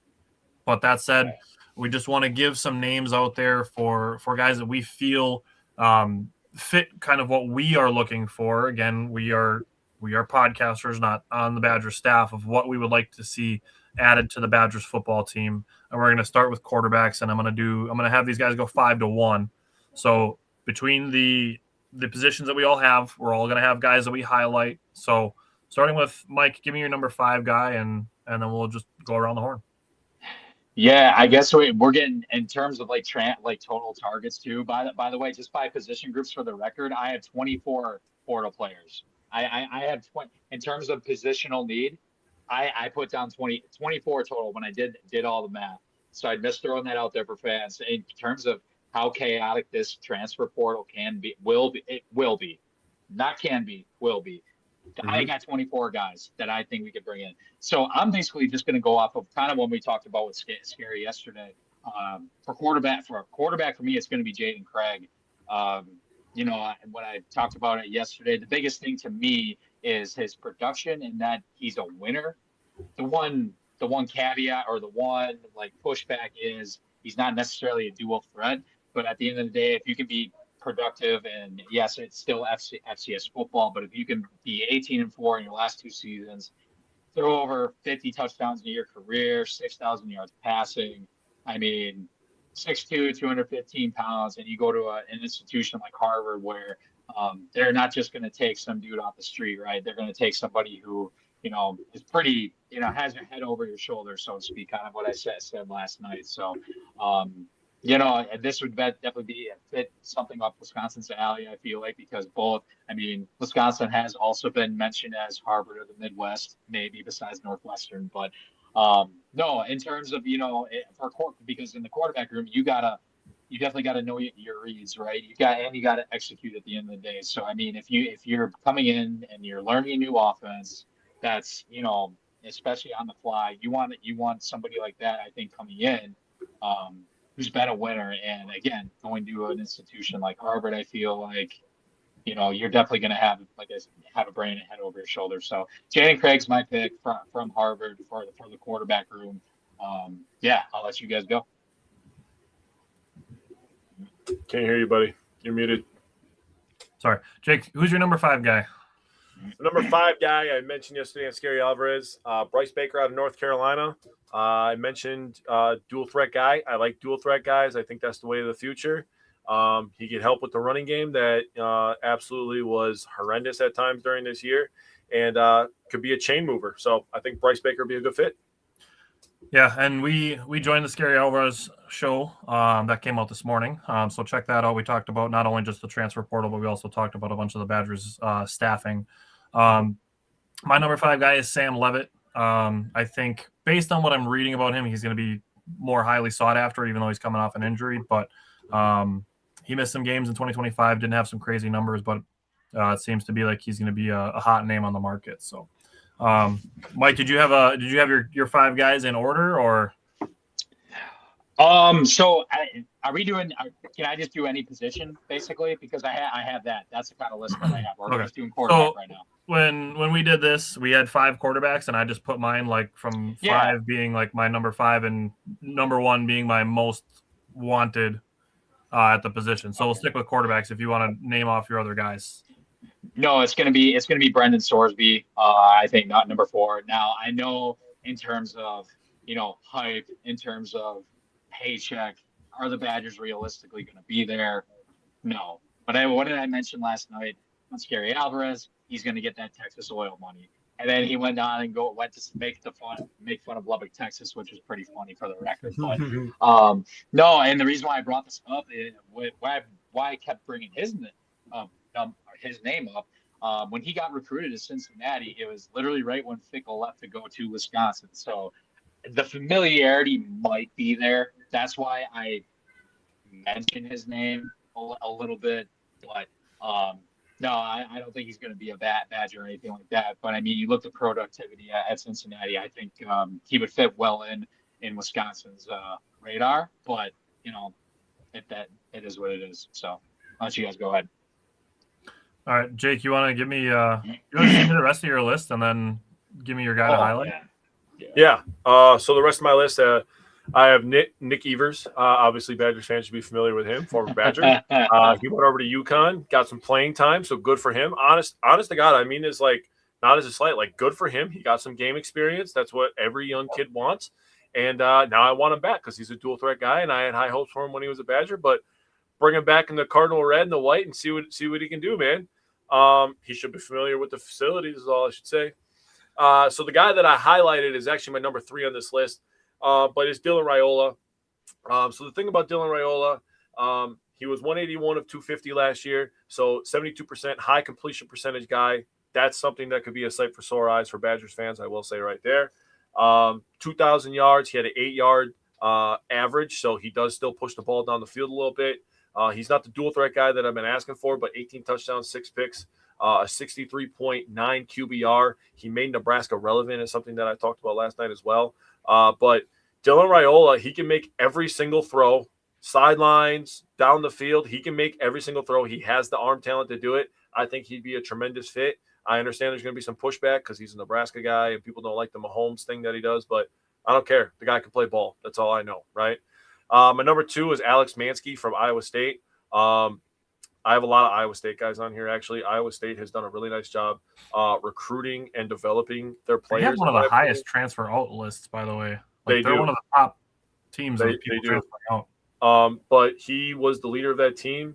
He beat Iowa, which is something that the Badgers haven't done over the last couple of years. He played in the Big 12 against a lot of really good defenses, and he won a lot of games. So I just like Alex Mansky's. I like his poise, and I like his ability to move the chains. I thought he did really well. I watched a awkward amount of Iowa State football games this year, which was weird for me. And my number one guy, I told Tyler this, Mikey, you jetted after the show last night. You are the quickest exit I've ever seen in my entire life. By the way, I always do that for some reason. It's all good. I'm not talking shit. I'm just saying in general. The guy where I said last night, if you want to make an impact and you want to go get a guy, you want to fix the position, there's one guy out there that's going to cost millions of dollars. And his name is Deuce Knight from Auburn. That would be the dream scenario. That guy can run. He can pass. He's a super athlete. Basically think of Underwood from Michigan. Yeah. And that's exactly what Deuce Knight would be. He would be very expensive. But let me tell you, I told Tyler last night, I think I'd take a Deuce if we got Deuce. That was one hell of a recruiting battle because at one point he was committed to Notre Dame. Yep. Literally all season. Then he kind of does like a flip, like pretty much what Amari Latimer did when he committed to West Virginia last minute. So, and Auburn was always there. He's from Alabama too, I believe, if memory serves me right. So Mississippi, actually. He's from Mississippi, so close by. But no, Auburn was always in their ear the whole time at the end of the day. And no, it's going to be interesting to see where he goes because I think he's going to end up at LSU. They're basically going off of one game that he played last year, right? And it was a hell of a game. It was against, Mercer or whatever. So he's basically trying to collect this bag and trying to see the highest bidder. Where do I think it can succeed? And maybe Lane Kiffin does grab him. I don't know. He's going to end up at LSU, bro. Ole Miss was close on him. Mm-hmm. We'll see. All right, so the rest of my quarterback list rounds out. Number 4, I have Bo Prabula coming from he went from Penn State to Missouri. He's a guy that the Badgers checked in on pretty heavily last season when he was in the transfer portal. So I think there's an opportunity there to bring him in. Number 3, I have Tyler Hughes. I think he's an option for the Badgers. To Jake's point, I agree. I want a dual threat quarterback, especially for a team that wants to run the ball and have that be their identity. Having the quarterback be a guy who can tuck and run, I think helps the team because you don't get to a point where it's like, okay, they're not throwing the ball. He's obviously dropping back to hand off, and you can work in play action, which I would be strongly pro for. But it's not so much that you can see that they're handing off the ball and you don't have to pay attention to the quarterback anymore. And now you're playing 11 on 10 offensively. Yeah. Having a guy that if he's going to pull the ball, that you have to be like, oh shit, this guy's running. That's the kind of quarterback that I want. Justin, welcome back. So Tyler Hughes, my number 2 guy being Alonzo Barnett. He's probably going to go to somewhere bigger, but he's a guy who has the dual threat ability. And then my number 1, my guy to highlight is Colton Joseph from Old Dominion. He is my number 1 target. I think he's a good mix of realistic, a good fit, and talent. He's got good experience. He's played almost 1,300 snaps in his career. In 2025, he had 173 completions on 291 attempts. That's just under 60%. I would like that number to be a little bit higher, but that's an opportunity for him to grow. He had 2,629 yards, 21 touchdowns, 10 interceptions, and then he added 145 rushes for another 1,097 yards and 13 touchdowns.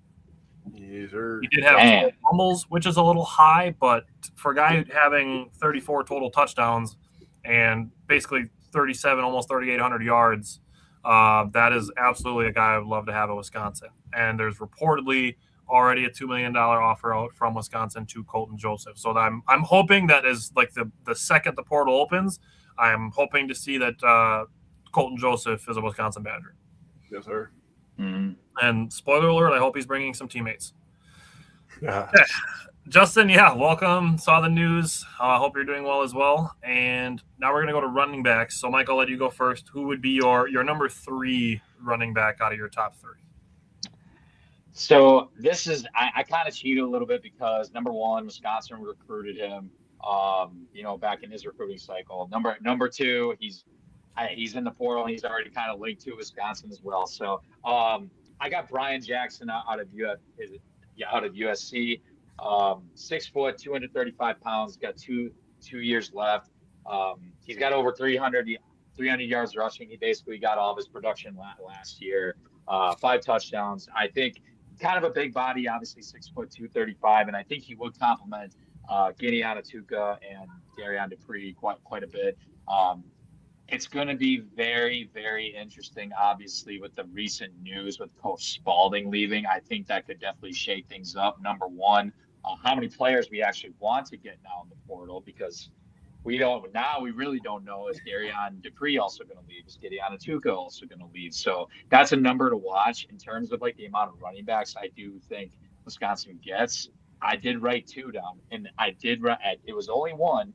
But then once Spalding left, I do think at the end of the day, there could be potentially somebody who still leaves that running back room. So I think we're going to bring in 2 running backs.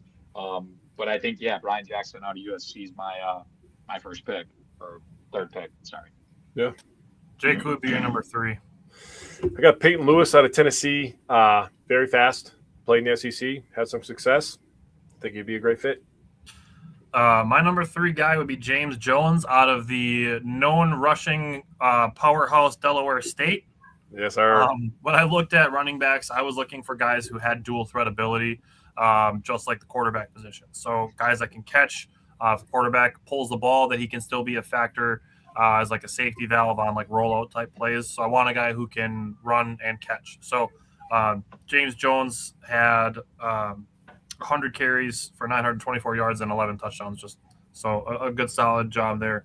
And I think there's an opportunity for him to get a little more volume in the passing game. But Mike, who would be your number 2 running back? So I did, for the record, I just put 2 running backs in, if that's cool. But Turbo, my guy, his name's Turbo Richard, running back. Put him on the all college football names team. Yeah, I know, right? It kind of, fits, right? 5'8", 207 pounds, a little bit of a speedster. Unfortunately, I did see, looking at Twitter, or X, sorry, that he does have a crystal ball to Indiana. Go figure, of all places. But he was productive as hell last year in the ACC. He had 749 yards, 9 touchdowns. Also had 213 yards receiving with 2 touchdowns, and he's got 2 years left. So in terms of, coming out, from his sophomore year, and you're putting up that much production, this is going to be a kid to watch no matter where he goes. And, maybe we throw an offer at him, especially if, with this recent Spalding news, kind of like I mentioned, we might have to get multiple running backs. So this is probably my number 1 guy, actually, that I would say, but just in terms of productivity, for sure. So I'm going with Mr. Turbo. Yeah. Connor, thanks for checking us out. Appreciate it. Good to see you back. Jake, who's your number 2 guy? So there's the guy from NC State. He's rumored to test NFL waters, so I kind of got a John Blackwell type of feel from him. But his name is Hollywood Smothers. Another guy you could throw on the all college football name team, dude. I watched his film, dude, and I was like, okay, so 1, if this guy comes back to college, I would like him to have a W on the side of his head. Do kind of a Russell Wilson type thing, NC State to Wisconsin. 2, I could probably remember this guy's name for when we're covering NFL draft, because this guy's pretty good, man. I was like, oh shit. He was on my short list.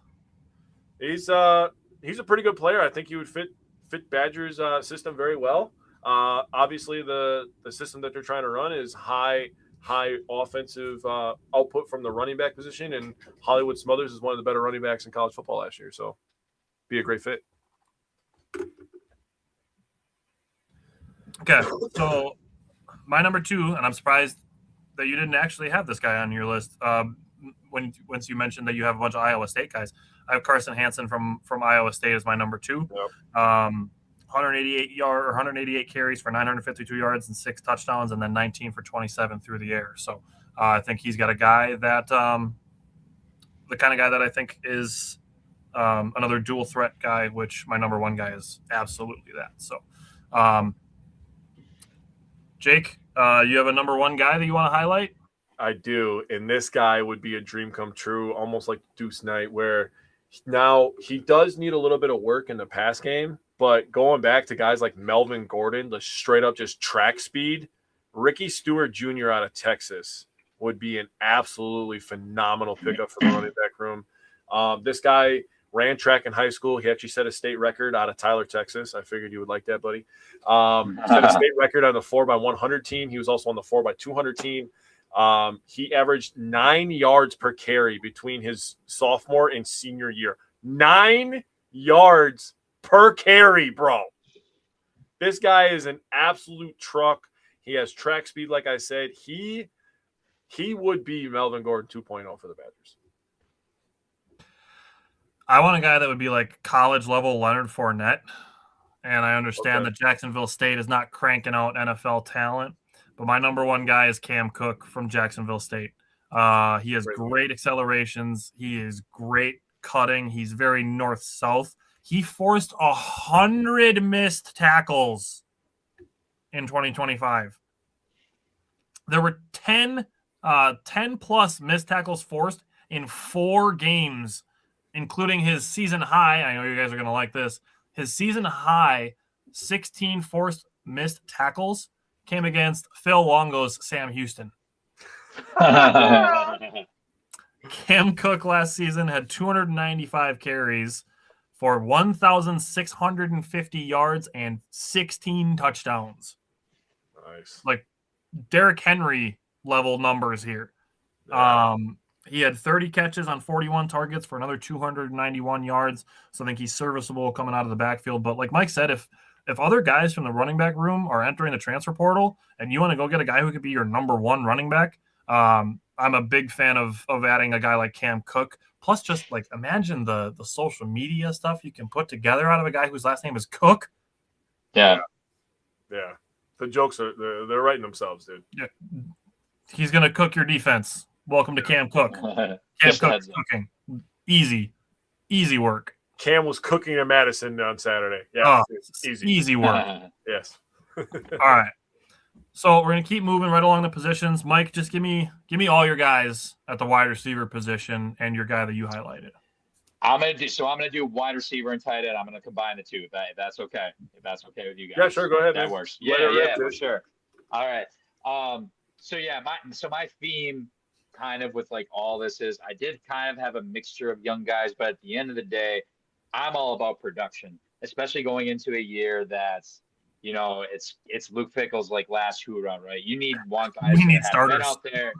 We need starters. We need guys that you can't take flyers on anymore. We need guys that have been out there. I don't care if you're FCS, you're still going against big time schools, at least in the beginning of the year. You've at least been there, right? But no, my one receiver I wanted to definitely highlight, Braden Pagan out of Utah State. He started his career at UCLA. So last season, one hell of a year, actually. 60 catches, 965 yards, five touchdowns. And that's great in its own right. But I know we could use anybody right now, wide receiver, right? But I mean, if there's one thing that Wisconsin never really has addressed in terms of receivers that have walked through the door, it's getting a big body receiver, 6'3", 210 pounds, right there. We need that big body, that big guy who can line on the outside, win those one-on-one battles.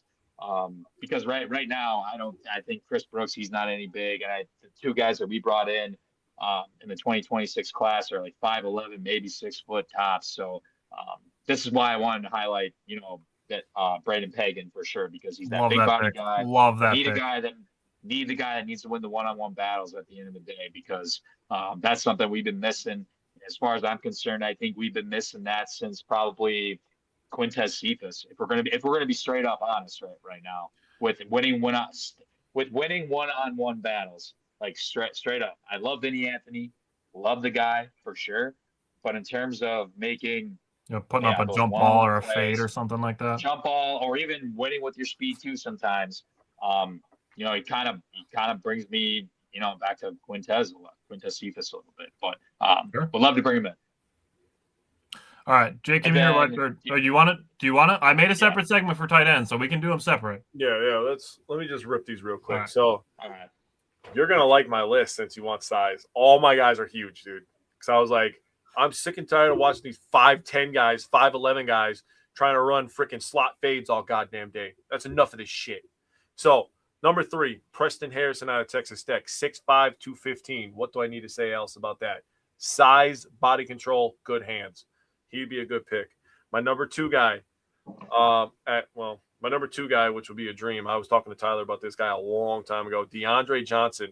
It was late. It was a Saturday night. I just stumbled across the Jackson State game, and they have a 6'8" wide receiver, bro. 6'8", 211, bro. You want to fix the red zone offense? Give me a 6'8" guy. And he ran a crispy slant route, dude. Well, did you say 6'8", 211? 6'8", 211, bro. Look him up. His name is DeAndre Johnson out of Jacksonville State. Monster, dude. Crispy inside route. Used his body well. He was a hands catcher from what I saw. It's Deondre, by the way, is how you spell his name. He would be a dream come true. And then the number 2 guy, the guy that I highlighted, is the guy out of Florida State. He was kind of stuck down in the depth chart. Excuse me. He was recruited by Wisconsin out of high school. He was recruited by a lot of people out of high school. His name is Elijah Moore. He is 6'4", 195 pounds. Another guy that you can just throw into the red zone. He could be a one-on-one guy. I believe from what I saw, now there wasn't much to go off of with college football. He only had 3 receptions for 52 yards this last year. But going off of his high school stuff, which is what I found on YouTube, this guy could turn into an A1 day one. So I think that he'd be a really good fit. You're talking about guys beating with speed. He did really nice job of stacking DBs on deep ball. So Elijah Moore out of Florida State would be phenomenal. All right, so I did cheat a little bit on my wide receivers, but you'll get to that when I get to my number 1 that I'm going to highlight. Number 3, I would put a guy from the All Names team. His name is Raiden Vines Bright. I saw that guy's name. So I'm like, what a name. He's 6'1", 200 pounds, so he's a pretty just normal wide receiver size. He's coming out of Washington. He had 24 catches for 238 yards and a touchdown. And it's like, okay, why does that matter? First of all, it makes him realistic. Second of all, he did it on 28 targets. Yeah. He had 24 catches on 28 targets. That's 85.7% catch percentage. Yes, give me a guy that sure-handed who's realistic. Yeah. So that on its own made my list. Number 2, I would have Braden Pagan. That's a great pick, Mike. 100% behind that. Love it.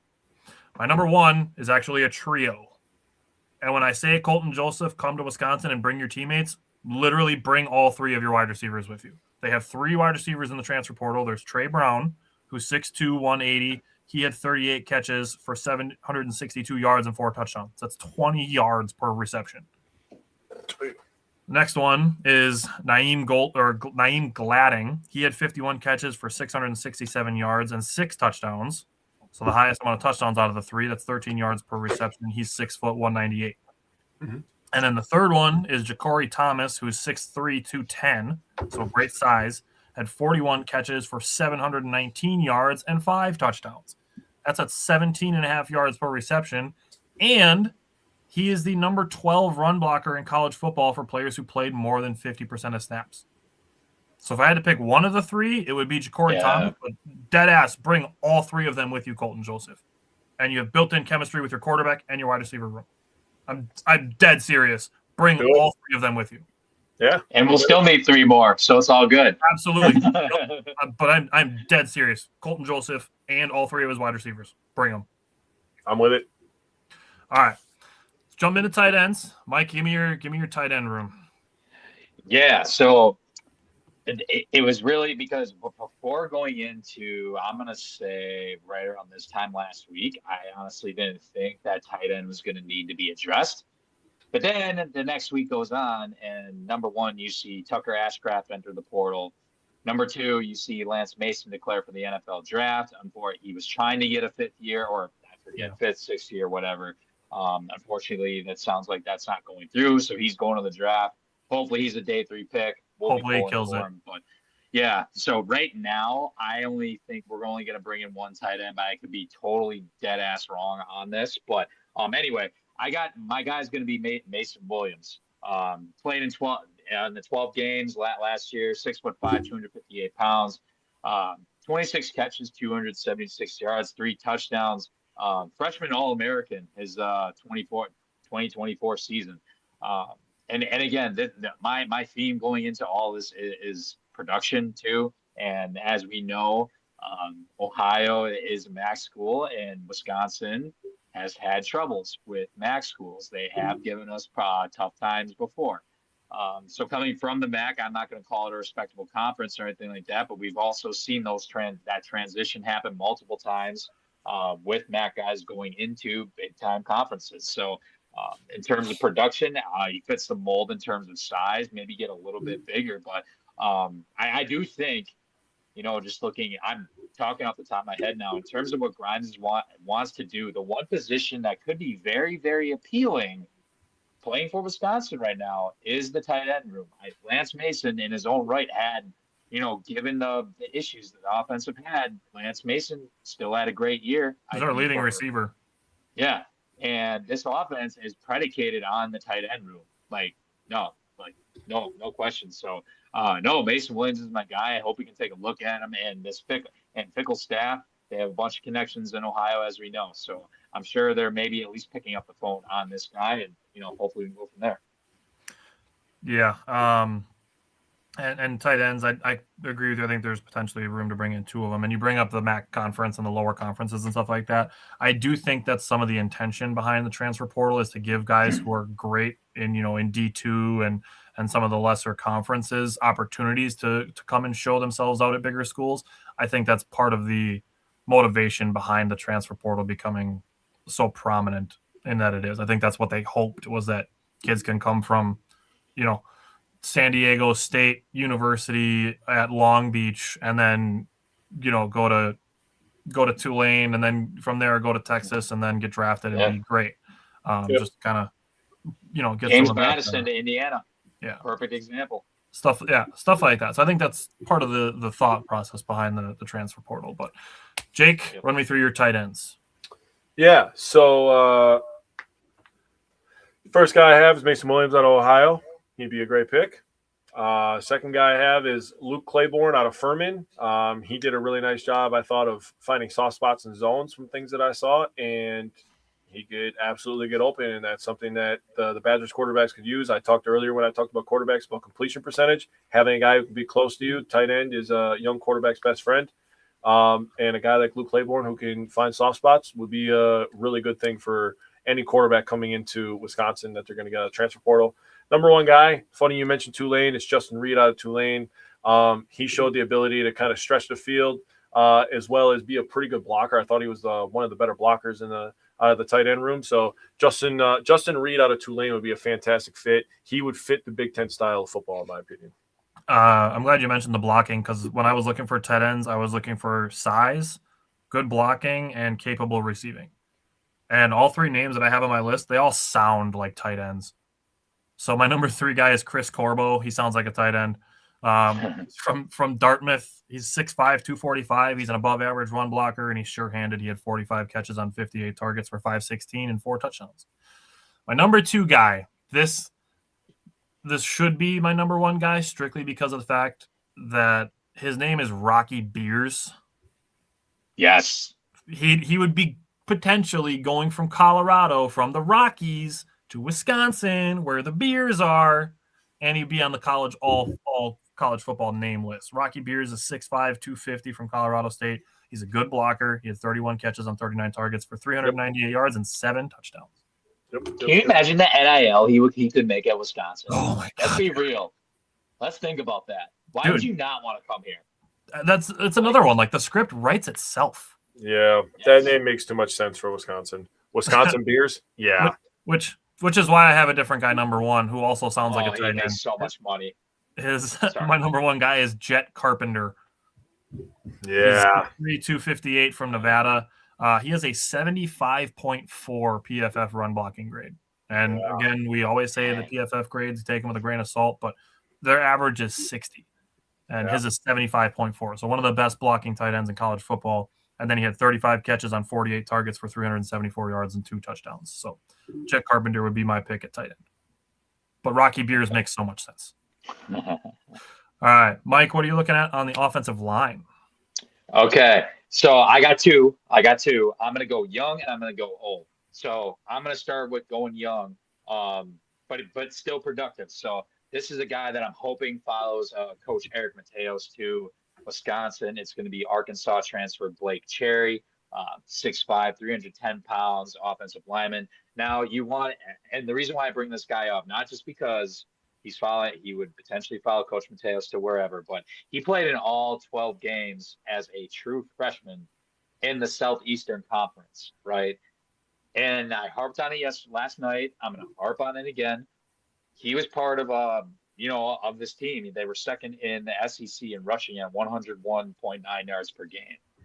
You're a true freshman playing in the second hardest conference. Big Ten's better now, for the record. But no, when you come in as a true freshman and you're being productive and you're helping being productive and getting a status, something like that, that definitely pop. Your eyes pop quite a bit. So I'm hoping that this kid will follow Coach Mateos to Wisconsin, because we definitely need to help. In terms of the amount of linemen that I picked that I think will transfer over, I put 2 to 3. I'm leaning towards 3 because I do think still we may have an O lineman transfer out once the portal opens. I think my prediction, I know they're having their end of season meetings now, but I do think it's going to be 3 at this point. But and then my number 2, I just picked him up today, actually. North Dakota State transfer, Bo Johnson, 6'6", 297-pound tackle. Now, the reason why I bring him up is he's got 827 snaps under his belt, 369 pass block snaps too, specifically, and only allowed, I think it was 2 to 3 sacks tops. So, in terms, if you want to bring in another guy with experience, I mean, when 6'6", 297 pounds comes to mind, I'm thinking, let's fill that Riley Mallman spot at right tackle. That's the first thing that pops in my head. Maybe you can have an extra inch or 2, but I think experience at the end of the day, and like I said, I'm harping on it all night. North Dakota State, obviously a great program in the FCS, one of the biggest powerhouses, for a long time. So, a lot of kids from there go to the NFL as well. So, in terms of the transition, I do think it would be perfect too going into Wisconsin. So, those are my 2 dogs. I did look for versatility when I went through mine, just because the Badgers shuffled so much on the offensive line. So that's what a lot of my guys are. But Jake, who are your offensive line targets? Yeah, first guy is definitely somebody who could play multiple positions. It's Dylan Senda out of Auburn, 6'5", 290, redshirt sophomore. He played primarily at guard, but he could also kick out the tackle. So I thought that would be a nice fit for a Badgers team that's looking for some continuity up front. Excuse me. My next 2 guys, first one, he's just a house, dude. And I was like, yeah, we need to get back to getting some big old boys up front, running the ball. Torian Johnson out of UConn, 6'8", 320 pounds. That's a mammoth of a human being. He's a bigger one on my list. Dude, there's some big guys in the transfer line, dude. Redshirt sophomore, so plenty of years of eligibility left. Hopefully, if he can get downhill with the Badgers and we can have a good running game, he'd be a guy I'd bring in. Last guy I'm going to talk about is a guy who's super talented. He was very highly touted out of high school. His name is Ori Williams out of LSU. Now, I don't know if we're going to be able to claw him away from LSU because they have tons of money now. They're going all in, obviously. But he is 6'7", 300-pound redshirt freshman. He has really good feet, dude. You could tell really early on when you're watching this guy, you're like, yep, this guy's good. He's probably going to get drafted. But he would be an amazing fit. Now, I know the Badgers were able to keep one of their highly touted tackles and pay him and keep him around for a little bit. But getting another guy and locking up the 2 bookends would be amazing. Those are my 3 guys. So my number 3 guy is another guy that I would enjoy following Mateos coming up from Arkansas. Guy does not have a lot of experience, so this would be more of like a developmental, like, okay, we can just have him come up with Mateos. Is Shaq McRoy. He is 6'8", 344 pounds. That's a massive person. He sounds like a Wisconsin lineman already. Yeah. So he wouldn't be really a step in and play guy, but a potentially depth piece. The other 2 guys I have are interchangeable in my mind, just because one's a tackle and one's more of an interior offensive lineman. But number 2, I have Shadre Hurst from Tulane. He's a 6'2", 293 pound interior offensive lineman. He did play 54 snaps at left tackle in 2025, but he's played all 5 spots, at least a little bit, but primarily he's a left guard. So if Brunner decides to maybe enter the draft, or if there's a late transfer like Mike said, I think he's a guy who is great in run and pass blocking that could fill in on the interior. And then looking at tackle, my number 1 guy would be Tree Babalade from South Carolina. He is 6'5", 330. He's a really good pass blocker, and he's played both tackle spots. He played 764 snaps at left tackle, 398 snaps at right tackle. So, again, that versatility is something that comes up big for me. All right. We have 2 position groups defensively, D-line and DB. So, Mike, give me who your D-line targets would be. All right, so I wanted to call out one specific guy here. It's because we got that again. We're bringing up Tulane again. I got D lineman nose tackle Travion McAlpine. One hell of a name. He was all conference in the American Athletic Conference this past season. As we know, Tulane made the playoff. 35 tackles, 2 tackles for loss, 7 pressures, and one fumble recovered. He's got 1 year of eligibility left. This really, really, in my view, screams Parker Peterson, basically. I'm really, really hoping that he might be able to put in a good word for the staff. But, again, another guy that's productive, an all-conference dude. He's gonna be costly. I can tell you that right now. But I'm hoping, at the end of the day, because I wrote down we got to bring in 3 D linemen into this portal class, I think, as well. Because, you got Ben Barton, you got Parker Peterson, you got JVR Suggs, who's leaving as well. Right there, I mean, those are 3 highly – Brandon Lane, too, 4. That's 4 right there. That's 4 very, very respectable guys that had one hell of a rotation this past season. So maybe my number needs to change at 4, but I think it's 3 for sure. And I think it starts with this guy, with Trevin McAlpine, with his productivity. And, again, another guy who's got 1 year left, and hopefully he can complement a big perk as well as Dylan Johnson as well. So I'm going to jump in. I'm going to go before Jake just because I also have a Tulane guy on my group. Basically what I was looking for guys who were in the top 50 of run defense that also played at least 50% of snaps that can rush the passer a little bit. So my number 3 guy is Santana Hopper from Tulane.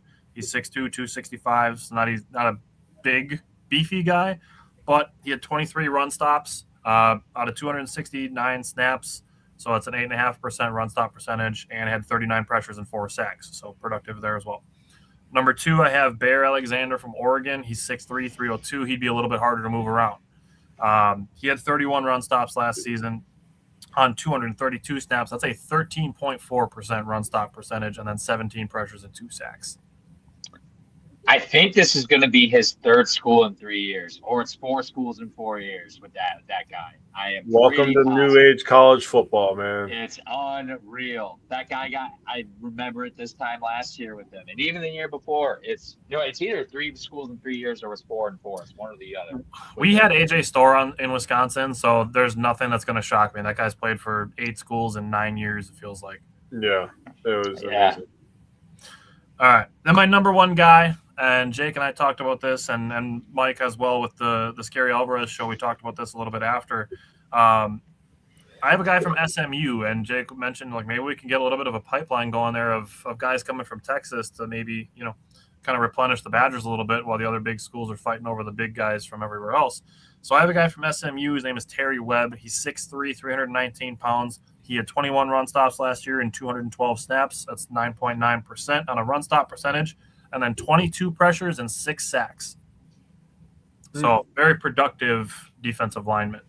Jake, who are your guys? All right, so I went with Horace Lockett out of University of Central Florida, 6'6", 341 pounds. I think we all know why I'm picking him. I like stopping the run. We can play 2 spots, and you don't have to bring in 1 guy. Jesus. Exactly. He's very big. He's the type of person that has to pay for 2 plane tickets because he takes up 2 seats.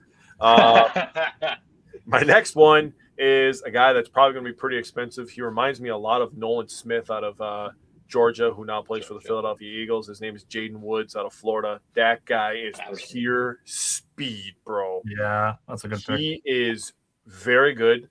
Definitely getting drafted. Might not be first round like Nolan Smith, but he is 1,000% athletically getting a chance at the NFL. I would like that to come with Badgers behind his name. That would be awesome. I am 95% sure Wisconsin will pick up the phone on this guy. He had Badgers in his top 3, top 4 before he committed. So yeah, he sure did. That's a name that we should monitor, although he's going to get paid. He's make no going to mistake absolutely about get paid. it. Yeah. Another guy that the Badgers should bring in because he just screams Wisconsin Badgers, Lance Ingold out of Northern Illinois University, 6'7", 230 pounds. He only had 17 total tackles and 1.5 sacks, but he is a big body guy with lots of raw strength. Now, I'm not saying he's going to be J.J. Watt, but you guys remember what J.J. Watt looked like as a tight end? Kind of what Lance Ingold looks like right now. And they threw a lot of muscle on that guy. And look what happened to J.J. Watt's life. It changed him forever. So 6'7" with that body frame, get him in the workout program at Wisconsin, throw about 30 more pounds of muscle on there, might have yourself something right there. Lance Ingold out of Northern Illinois would be a very interesting pick for Wisconsin. I think we've done good having some guys with Ingold on their jersey in Wisconsin. I agree. Yeah. Mm-hmm. All right. Last position group, DBs. I didn't make the guys choose between safeties and corners. You can mix it up however you want. So, Mike, who would be your DB room that you'd want to bring in? All right. I got one cornerback and I got one safety for you guys. So I'm going to start with cornerback. I got Jaquez White, 6'1", 190 pounds out of Troy University. Troy, a very respectable program in its own right. That's given multiple big-time programs multiple problems. So we need vet leadership, and he's got one more season of eligibility. 67 tackles, 11 pass deflections, and 3 interceptions last year. So, kind of going back to the receiver room in a little bit. I'm looking for big bodies too, as well in the corner room, as well as the staff is too. They have literally gone on their way a bunch to try and get big bodies on the corner spot, especially some of the freshmen that we have playing for Wisconsin right now. So as far as quarterback size, this kind of screams that a little bit too, especially if once you get in the weight room with Coach Collins and company, maybe put on about 10 pounds, give or take. But the size at 6'1" definitely stood out to me, quite a bit, and the production's obviously there. So, and then my safety, I'm just going back to the FCS. I got Jalen Lee out of South Dakota State, another respectable program up there in the Dakotas. Big year last year, 63 tackles, 2.5 tackles for loss, 3 interceptions. Also has one year left of eligibility. Excuse me. We ultimately, at the end of the day, at the safety position, we need somebody to complement. I forget his name, the Nina guy. Once again, what's his name? Help me out. Yep, thank you. We only have one starter back coming back in the safety room, and now that you have guys like Preston Zachman that are now in the portal, Austin Brown's obviously gone, and behind him you literally have. Not that I'm not discounting these guys, but when you have 2 kind of unproven redshirt sophomores, I guess. You got Luke Emmerich and then you got Grant Dean as well. It would be nice to get somebody back. Yeah, correct. And then it would be really nice to get somebody in there with experience at the end of the day, similar to the cornerback room as well, because, I mentioned it last night as well. The one guy we have coming back is Emilio Agar, and he's got 300 snaps. Everybody else is very, very low on that totem pole. So bringing in experience and combining that with some production, I think this could go a long way, especially in the secondary room. Yeah. Jake, who you got for the DBs? All right, so the first guy I got comes from the great team of Central Connecticut State Blue Devils. His name is Braden Hall.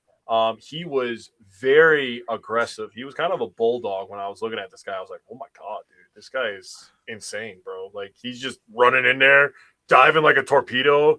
I'm like, yeah, sign me up, dude. I like guys that are willing to tackle. It's kind of refreshing. That's what I watch. Play professionally by chance? What's that? Do you want to play professionally by chance? Dude, seriously, after what I watch on Sunday, dude, it's like, Jesus Christ, it's nice to see. Yeah, I didn't know that corners are allowed to tackle people. That's weird to me. But my next 2 guys are kind of a package deal. I did ask you guys if this was okay. Both guys come from Iowa State. Both guys are literally the same size. The first guy I'm going to name is Trey Bell. He's a cornerback. He's 6'3", 191 pounds. Very aggressive, long arms, uses his length to his advantage. Very nicely done. And the last guy, the guy that I wanted to talk about, his name is Carson Van Dinter, also from Iowa State, also 6'3", 190 pounds. Mikey might know this. This guy's from Kokona, Wisconsin, which is right in my backyard. Go Ghosts. Wisconsin was pretty high on his radar, but he obviously ended up choosing Iowa State. So having some familiarity with people who have recruited him before, obviously coming back to his home state, he could help out the safety room.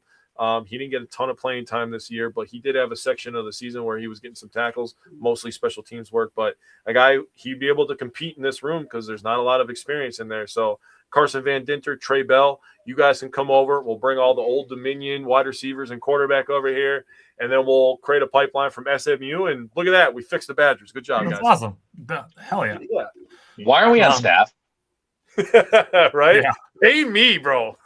Yeah. My number 3 guy comes from LSU. His name is Mansour Delane, which might be Delaney. What a name. When I was looking for DBs, safeties, and corners, I was looking for guys who were in the top 50 in coverage grade, played at least 50% of the snaps, and then I was looking also for guys who were top 50 in run defense at 50% of snaps. So that's what I was looking for. So Mansour Delaney, 13 receptions allowed on 35 targets. That's 37%. That's super low. Had 2 interceptions and then 10 run stops, only 5 missed tackles. So like Jake's talking to, also wants sure tacklers. And then he's 6 foot 190. So I think he's a good mix of kind of all those things. My number 2 guy, I don't think the Badgers are going to be able to pry him away because I think he's going to be trying to get massively paid because of his size and production combined. And that's Cole Wisniewski out of Texas Tech. He made both lists. So top 50 in coverage and top 50 in run defense and is a sure tackler. And he's 6'4", 220 at the safety position. He sounds like Kyle Hamilton. Yeah. Who plays on Sundays for Baltimore. He allowed 21 receptions on 28 targets, which is 75%. You will typically see safeties having higher reception percentages allowed just because they're playing as the safety net of the defense and not up on guys like coverage corners. 0 interceptions, but he had 24 run stops and only 8 missed tackles, was about 10.5% on missed tackle percentage. But my number 1 guy comes from Virginia, and his name is Devin Neal.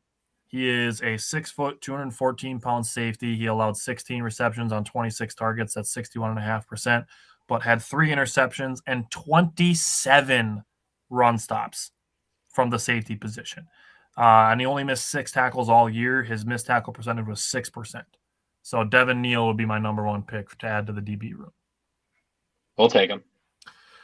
All righty. Thanks, everybody, for sticking around through all of our transfer portal targets. I think out of, 72 possible combinations, I don't think we had a ton of overlap, which really just, like I said, goes to show there's going to be more than 2,000 players changing hands starting Friday and following the next 2 weeks. So there's going to be so much going on that what we did in the last 40 minutes, like, it doesn't even scratch the surface, really. Like you're dropping eye drops into the ocean with how many players there are changing hands like this. So these are some names. If we get any of the guys that we like, we're obviously going to be ecstatic. Trying to pick 24 guys out of 2,400, you're talking 0.1%. So if we get any of these guys right, some of them we have kind of hunches on, but would be very exciting. So when that happens, we'll talk about some of the guys coming in from the portal after that closes, and we'll give that time to kind of finish. This is the first year there was only 1 transfer portal window. There's not a spring window this year, so it's all happening in January. So it's going to be chaotic, but we'll see where the Badgers come out of it. Other than that, we'll be back next Wednesday with more Bucks and Badgers basketball, and we will see you guys then. Later, guys.